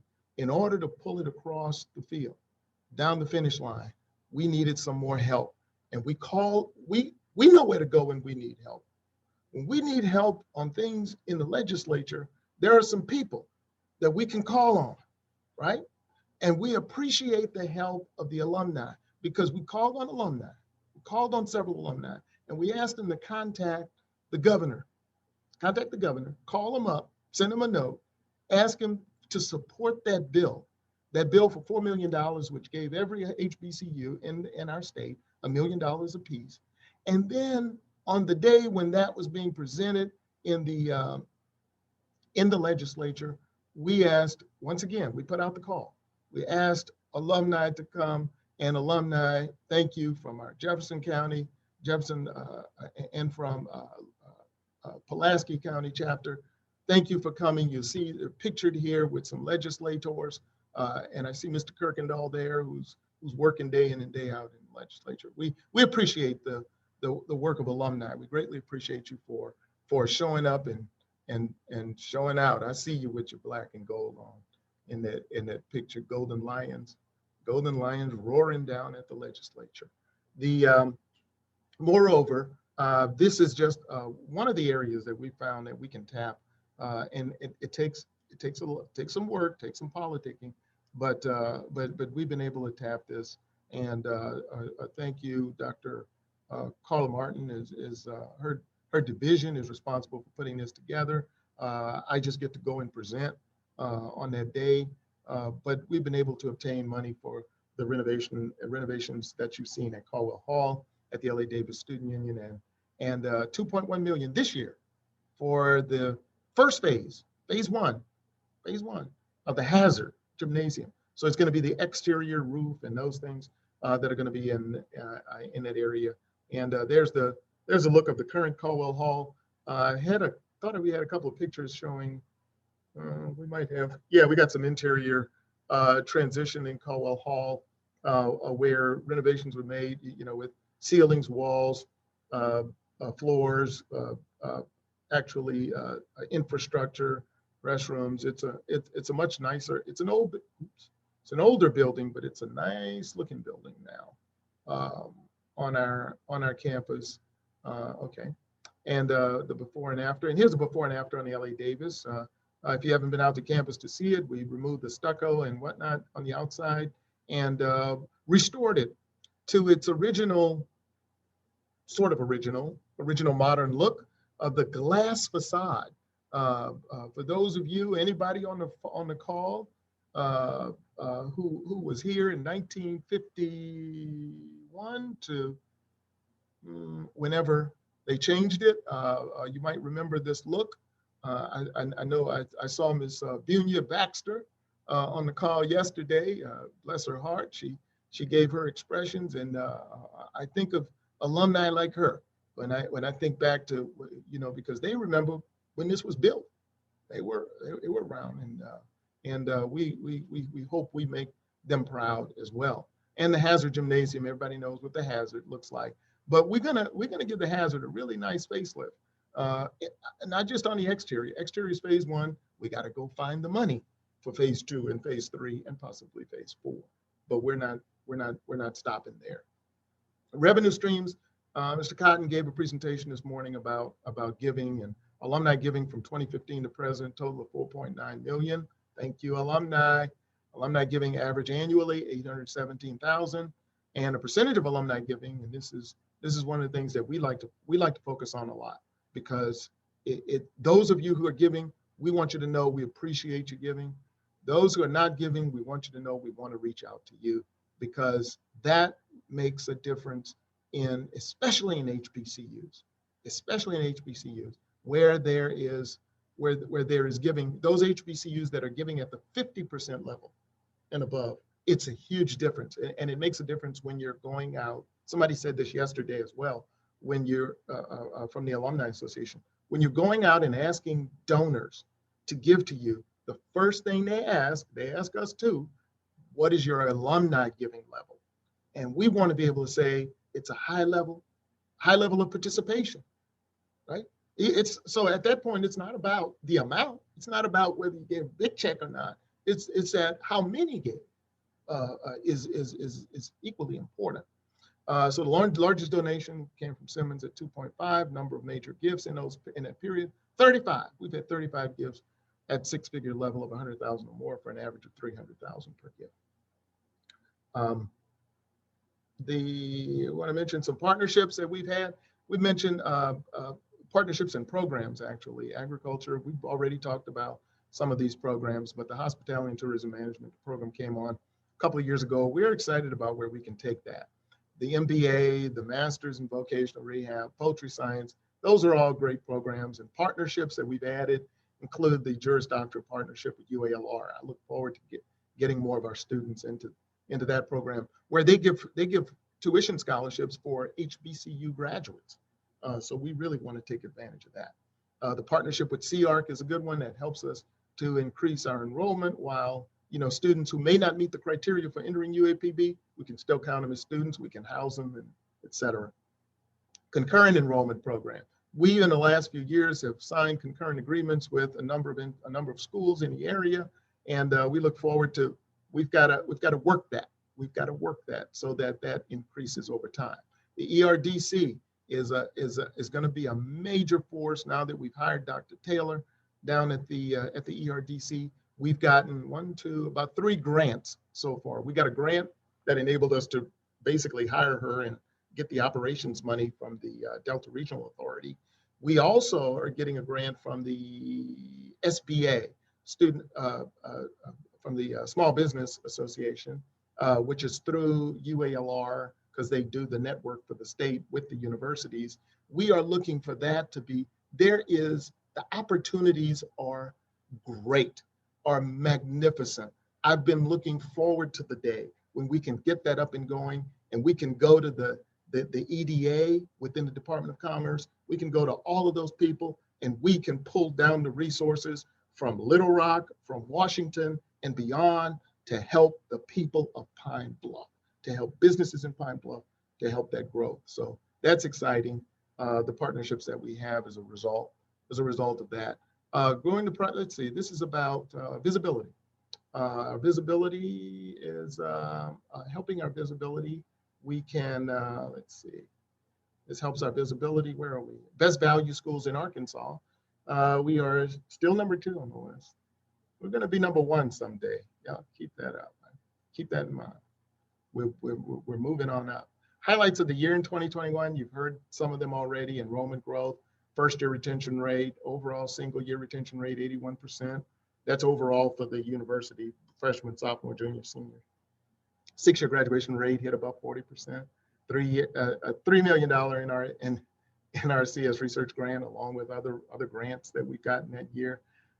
All athletic teams were in action in the spring, and the graduation success, Eddie Robinson mentioned, the success in football, success in volleyball, that's it. That's it. That's the key word, success through excellence. Vision for the future. Vision for the future is that we have begun the 10-year strategic plan this year. And our goals and strategies will include rising among and above institutional peers, continuing that enrollment growth and student success that we talked about earlier. Academic renewal. We're going to go inside every academic program here. We're going to see where we're succeeding and where we're not. We're going to brush up where we can, and we're going to leave back the stuff that we can't. And we're going to build this thing. We're going to build this thing inside out, the academic arena. We're going to increase rigor. We're going to increase success of those who are within those programs. We're going to put faculty in positions to win at what they do. Experiential opportunities and post-graduation success is going to be a major component. That is working throughout the student's career on their post-graduation success, not waiting until they get to third year or second year. We're going to hone in on some of those first year, second year things that students need to develop and need the skills to do to have that post-graduation success. Employees' professional development will be high priority.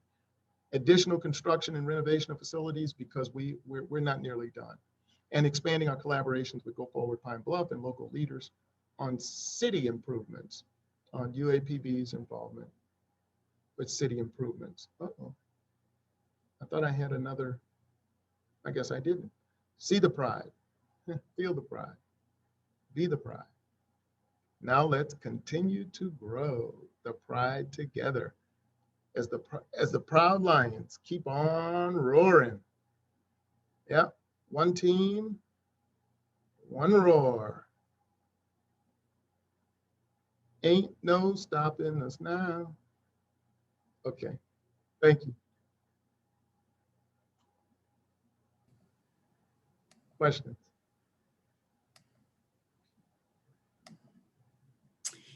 Yes. We've received a few questions, and the first one is, Chancellor, you talked about renovations and upgrades. How are students and faculty members concerned with mold, mildew in rooms, dorms, and academic buildings being addressed? Well, we have been addressing all of those. Whatever concerns we have a mechanism for receiving those concerns and for looping around to addressing them. I can say that we have had, I want to say we had a lot more mold issues about 3 years ago than we do now. It is a continuing battle in the South and in just in warmer areas of the country. As we look across and talk with our colleagues at other universities, they face very similar challenges.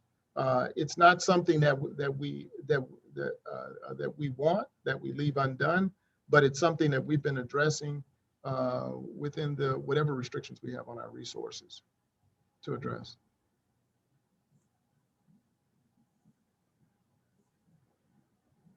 Okay, thank you very much.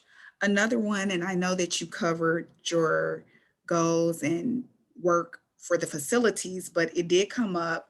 They highlighted your strategic plan 2015-2020 listed 3 as making the modernizations and upgrading universities' facilities. The question is, it has been over 5 years and the physical plant and facilities are still not that inviting to students and certainly not attractive to alumni.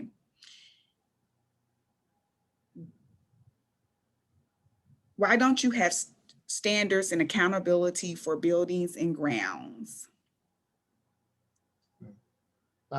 Yeah, I think if I can understand what the question is getting at, is that we've made some progress, or rather in the strategic plan, it was that we're going to make progress on facilities, And what we've done today in my presentation is we've talked about some of the progress that we've made with respect to facilities, and we've identified the areas of facilities that we are still working on and working toward.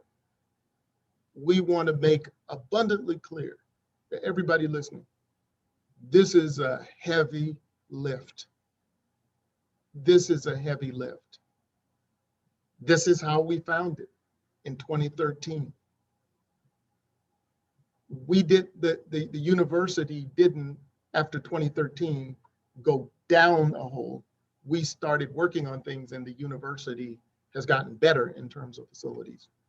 But the fact of the matter is we have a state who owns the buildings, but who does not support the buildings like other states.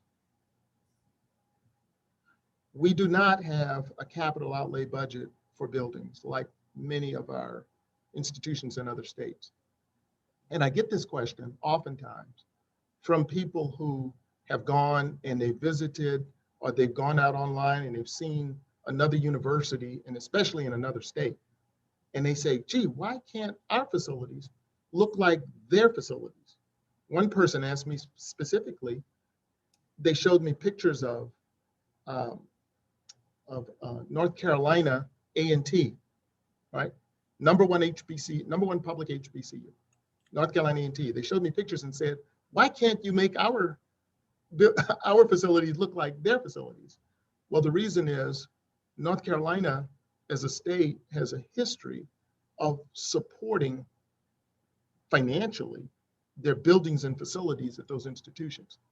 The state where I came from, the state of Florida, they have a phenomenal history in supporting the buildings. You cannot go on a single campus in the state of Florida and see things looking bad.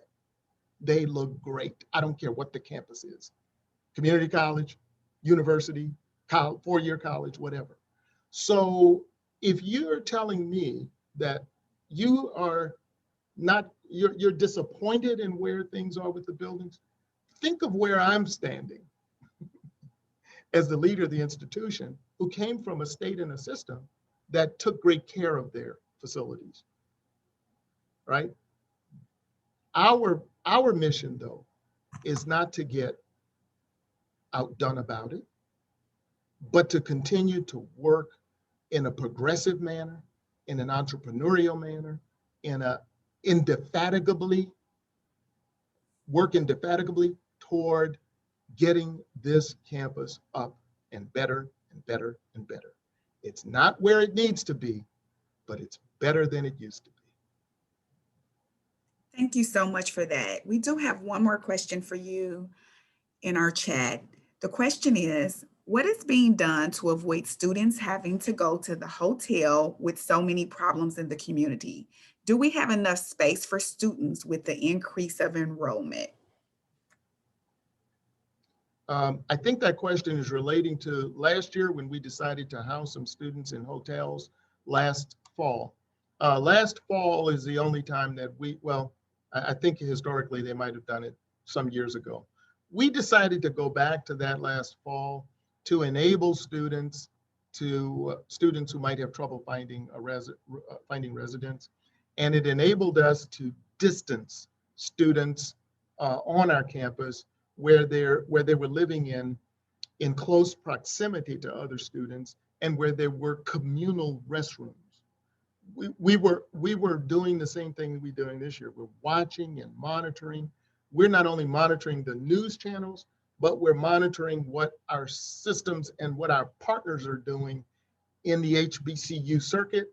We're monitoring what they're doing outside of the HBCU circuit. We all at our various levels and jobs have Zoom sessions frequently with colleagues. So we're getting a lot of information on what others are doing, and so we took it upon ourselves to try to accommodate more students last year than we could accommodate on the campus, and that meant going to hotels. We don't want to do that again this year. We don't like the results that we got fully from last year. So we learned from what we did last year. We would rather that we get the students that we can on campus, and then maybe help them find locations in the campus area, and perhaps alumni can step in and provide some assistance with housing, with identifying places where students can live. So we look for that. Thank you so much. We're going to open it up now to question and answers, because we're getting a lot of questions, not just for you, Chancellor, but for all of the cabinet. One question that came for you just now is, Chancellor, great presentation. I read on yesterday that 3.2 billion was being distributed to HBCUs from the Biden administration. Are we receiving some of those funds? Yes, he said with a wide smile. Yes, we are receiving those funds. And that's what I was referring to early on when I mentioned the HERF funds. This is what they are calling HERF 3. So this is the third time. This is the third time they're going to hit us and hit HBCUs with additional funding. So we'll be getting. We definitely are. We definitely are on the list, and we will be receiving those funds. And so we are grateful to, and as I mentioned, the Biden administration, because they have prioritized HBCUs on the funding during this time. The idea was, when we were lobbying Congress, this is what we were telling them. We were telling them, when this pandemic hits, we are concerned about drops in enrollment. We are concerned about losses to revenue from residence halls. We are concerned about losses all over, such that it may really hinder some public HBCUs and cause some privates to close. So Congress went to work on plans and whatnot that would make sure that our HBCUs were sustainable through the pandemic. And so that's what we're getting. We're getting the benefits of that, and we're very happy and excited about that. Okay, here's another question. What is being done to house students who come back to school with COVID-19? Will these students be housed on campus? Okay, now I'm gonna turn it over to a member of our cabinet.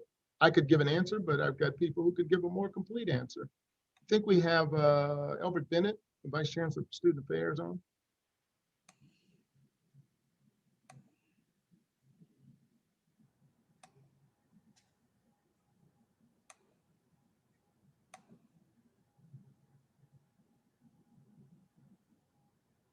Do we not? I think he's muted. He's muted. Mr. Bennett, you should be able to unmute your phone. There I go. Let me do that. Okay. You said, what do will you repeat the question, please? Yes, I can.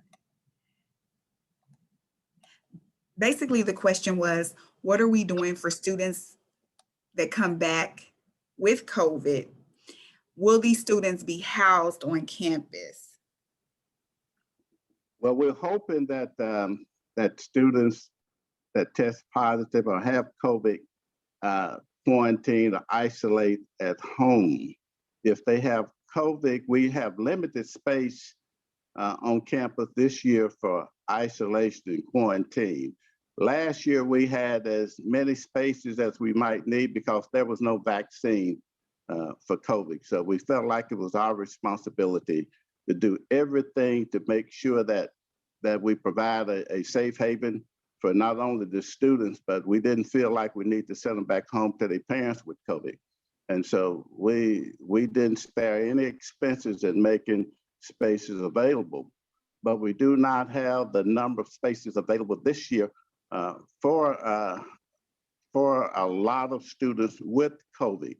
And because of that, and because of the spread of COVID and it being so contagious, then we're trying to keep the rest of our student community safe.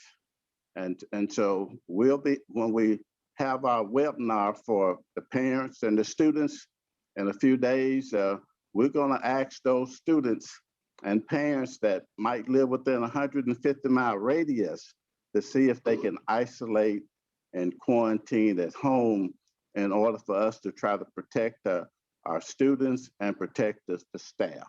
So there's limited space. To answer to your question, there will be limited space. Thank you so much, Mr. Bennett. Great answer. At this time, I don't have any other questions for the Chancellor. We did receive a question for Dr. Carr. I'm not sure if you saw this. Dr. Carr was able to respond.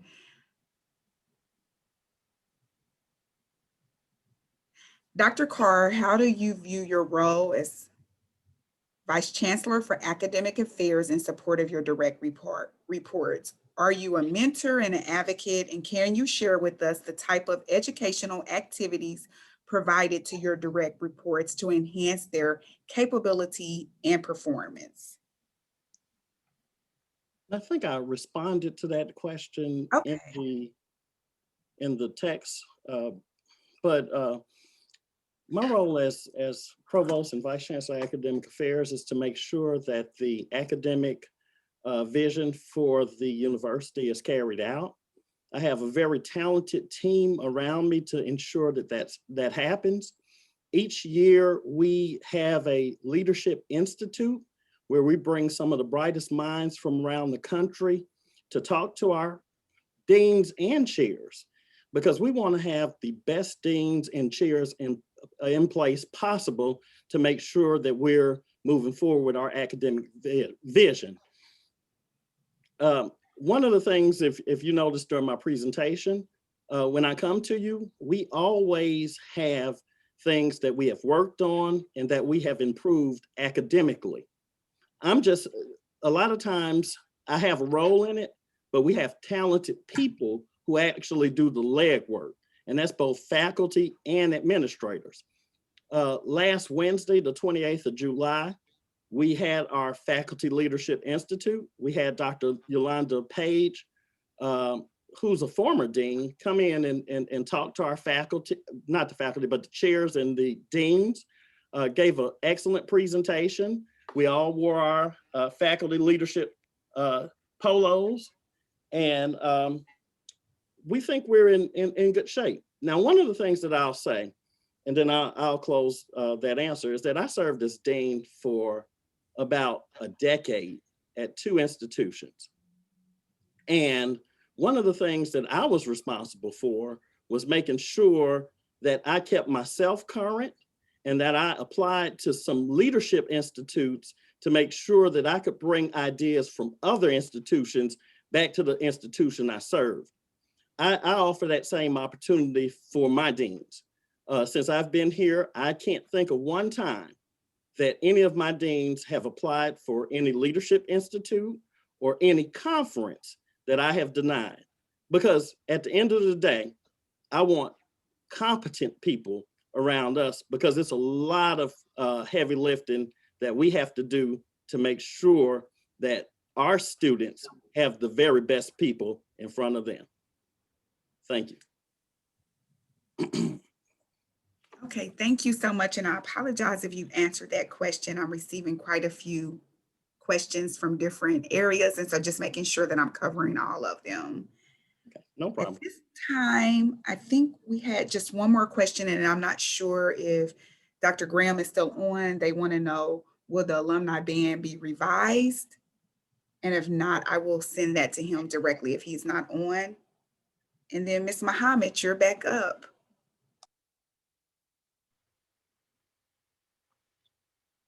All right, well, that brings us to pretty much the close of our agenda for today. I did have a few announcements that I wanted to share that were given out yesterday, but I wanted to make sure that those who are attending today also had this information. But before I get into that, Thank you so much, Chancellor Alexander, for coming and sharing with us this morning, giving us your vision and letting us know the different things that are going on our campus so that we can stay informed as an alumni and know how to share with you in this work that you all are doing. So thank you again for coming by and sharing that information with us. Moving into announcements, the Letter A Club will be hosting their virtual induction ceremony on August 14th, and more information about that event is forthcoming. Again, the Letter A Club will be hosting their virtual induction ceremony on August 14th. There is also a Restore the Bell Tower campaign that is a $70,000 initiative to restore the bell tower that is on the UAPB's campus to a more pristine state. More information on how you all can donate or facilitate in that process will also be made available at a later time. But again, there is a Restore the Bell Tower campaign, which is a $70,000 initiative that is before us. Well, okay, that brings me down to my closing. I just want to say thank you so much for the ability to come before you all these last 2 days and to serve as your presiding officer of the 31st National Summer Conference. I am so excited to be able to do so. And I also want to take this moment to extend a heartfelt thank you on behalf of our host chapter president, Mr. Michael Mason. Mr. Mason had to step away this morning to take care of an emergency, but he did want to say thank you so much to the alumni who showed up these last couple of days. We had at our height 88 participants who joined us online this morning. As you all know, last year we did have to cancel because of COVID-19. This year we didn't want to see it canceled, so we decided to do a virtual format, and not knowing how it was going to go because we know everybody's kind of zoomed out. But we are so excited that you all decided to stay on with us and to show up and give a part of your Friday and Saturday morning to participate in our very first virtual conference. So again, thank you so much on behalf of the host chapter who put on this conference. Now I would like to bring up our National Alumni Association President and Chairman of the Board to close us out officially for the conference, President Seals. Thank you, Ms. Muhammad. Am I on? Can you all see me? Yes, ma'am. We can see and we can hear you. Awesome, awesome. Guys, I am so excited. This has been an amazing conference. We thank you for your support, and we thank you for being here. Ashia Muhammad, I want to thank you for presiding. You did such an amazing job. Thank you very much for the work that you've done. And again, congratulations on being inducted into the Hall of Fame. More information about that will be coming forth real soon. I want to give a really big shout out to our Summer Conference Planning Committee. We want to show some love for Shannon Hendricks and Michael Mason, who co-chaired. Let's just show them some love. I know everybody's at home and we're not together, but thank you all so much. They did an amazing job. Oh, I love the pom-pom. But I want to say that Shannon Hendricks is new to the board. She was just installed in January. And once we worked together for a minute, I knew without a shadow of a doubt, she was the right one to co-chair, to take the leadership for this summer conference. And so their work has been tireless. They have dedicated a lot of time, a lot of energy, and it was challenging doing this online, but we did it.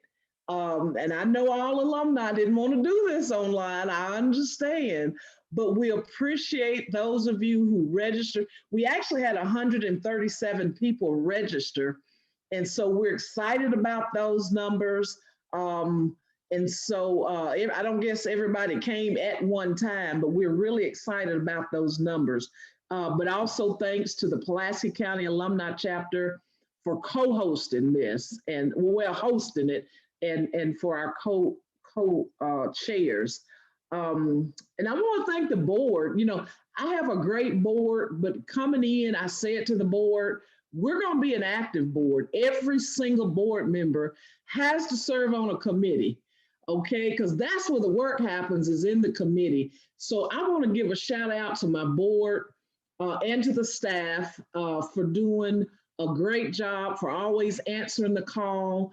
I know it's a lot, but we have a lot of work to do. So we're committed. We had 100% board participation as far as registration. We did have some board members who couldn't attend, but I asked them to register anyway, okay? And they did. So I thank the board for your support in that.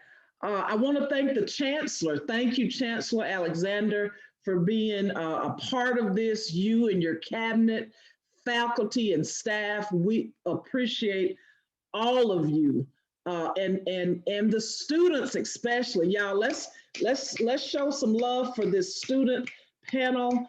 That was excellent. And let me say this to the students, and I hope the student leaders are still signed in and listening. I heard you when you said for the alumni to continue to be more involved, okay? I heard that. I made note of that, to do more outreach and to be consistent. I heard that, okay? I'm going to be following up with Dean Brown and with Mr. Dorsey, and we're gonna make sure we're there because we are here for our students, okay? We love our students. We are here for you. We wanna be supportive, and we got to work with students during the water crisis. And let me tell you, that's when I am on Twitter, but that's when I signed up for all the UAPB Twitter accounts. And my stuff just started blowing up, but I made myself accessible. And when they found out I was the alumni president, I formed some relationships because we were listening to the students. We were advocating for the students. You know, Chancellor Alexander will tell you, I reached out to him about the students and Mr. Bennett and VC Bennett. So I do appreciate that. And I want to say we appreciate the relationship that we have with the Chancellor and with his cabinet. That is very important to me. And when I came in, that's one of the things I said to my board, we must work together. And I like the theme, what was it? One team, one sound. Did I get that right? I didn't write it down, but I know our athletic director of One team, one roar. One team, one roar. Thank you, Shannon. One team, one roar. I like that. So I've got to write that down.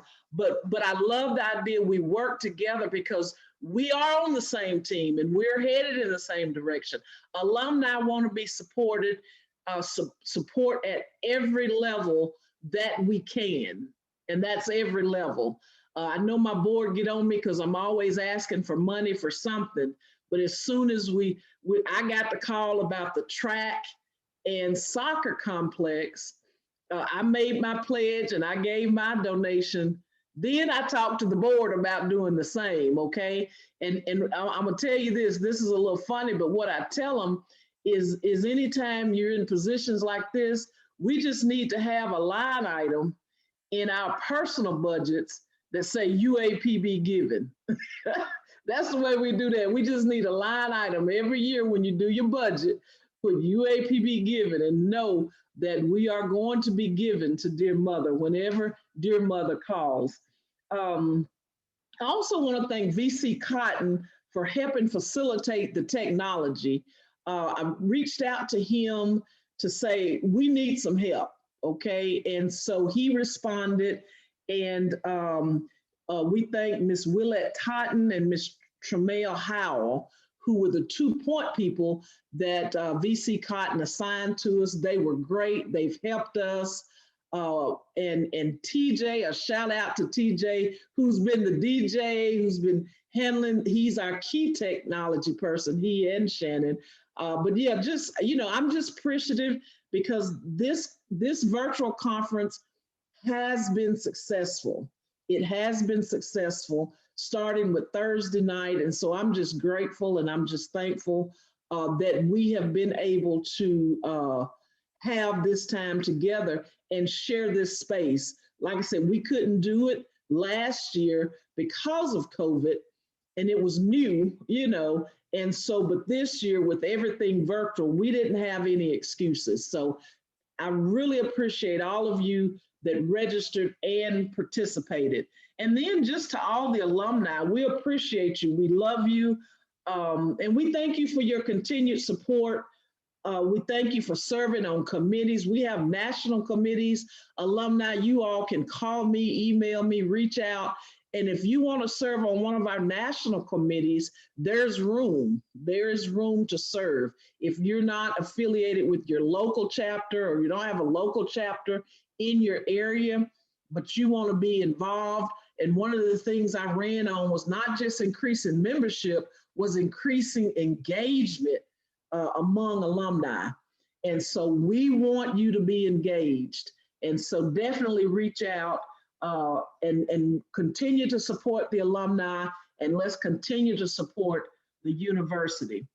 And I want to thank the University Museum and Culture Center.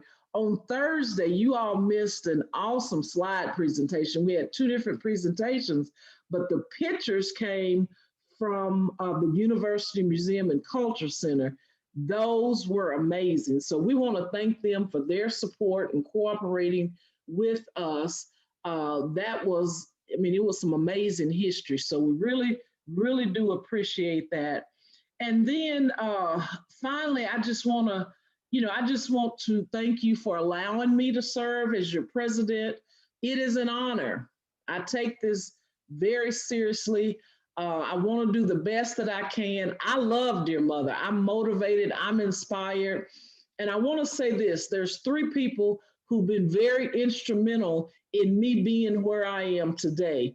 My mom, my mother, who passed away 4 years ago, she was a graduate of AM&N, okay? And so she instilled that into us.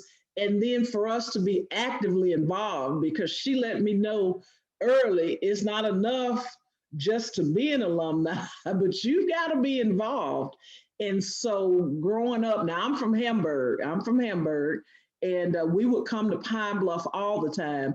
And so this was just second nature for me, actually. So, but I appreciate my mother, who's an alumni, who instilled these values in me. The second person I want to acknowledge is Calvin Booker. He's from Hamburg, and when he was, I don't know if he was director of recruitment, but he made sure I ended up at UAPB. He has been a great mentor. He's like a big brother, but he's been a great mentor over the years. But I love his passion and enthusiasm for UAPB. And UCA had offered me a scholarship, an academic scholarship. I don't know how it happened, but they did. And I thought I was headed to UCA, and Calvin Booker said, oh no.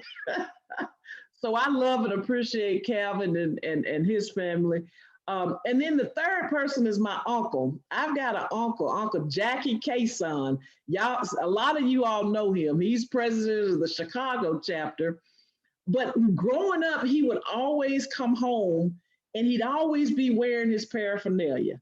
UAPB, well, it was UAPB or his Kappa stuff, but UAPB, and he'd always talk about UAPB. So those are the early memories I have of Uncle Jackie, is him wearing that paraphernalia, but him talking about UAPB early on also was a big impact on me. So those are the three people that I credit for me having the passion for UAPB and serving and doing, just what I do at this level. So again, thank you to everyone. I am grateful. This has been a great conference, and I'm just elated. Let's go do the work. Let's go continue to do this work. And at this point, I want to say, everybody, you all have a golden day, and I'm going to turn it back over to Shannon. Thank you, Shannon.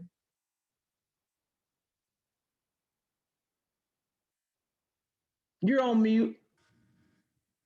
Thank you, President Seals. I wasn't looking for it to come back to me. Oh, okay. Well, that's it.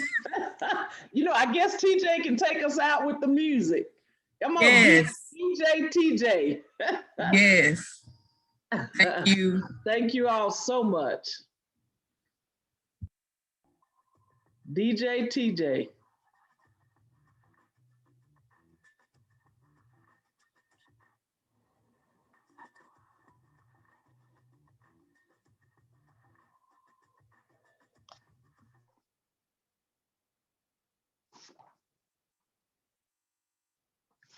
Thank you all so much. We see your comments. Thank you. We appreciate it. And we're going to we're continuing on this journey. Thank you all so much. I don't know if TJ is coming back with music, but anyway, that concludes our 31st annual Summer Alumni Conference. And I think our first virtual conference was a huge success. Thank you. Godspeed. Peace.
This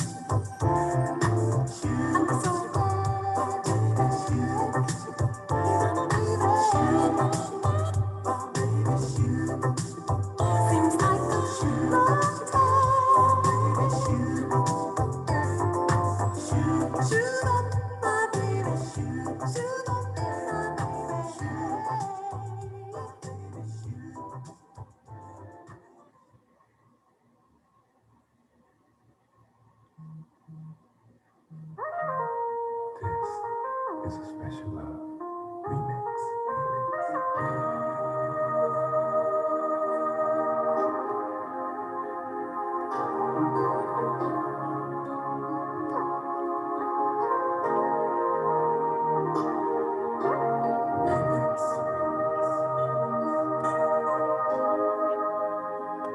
Remix.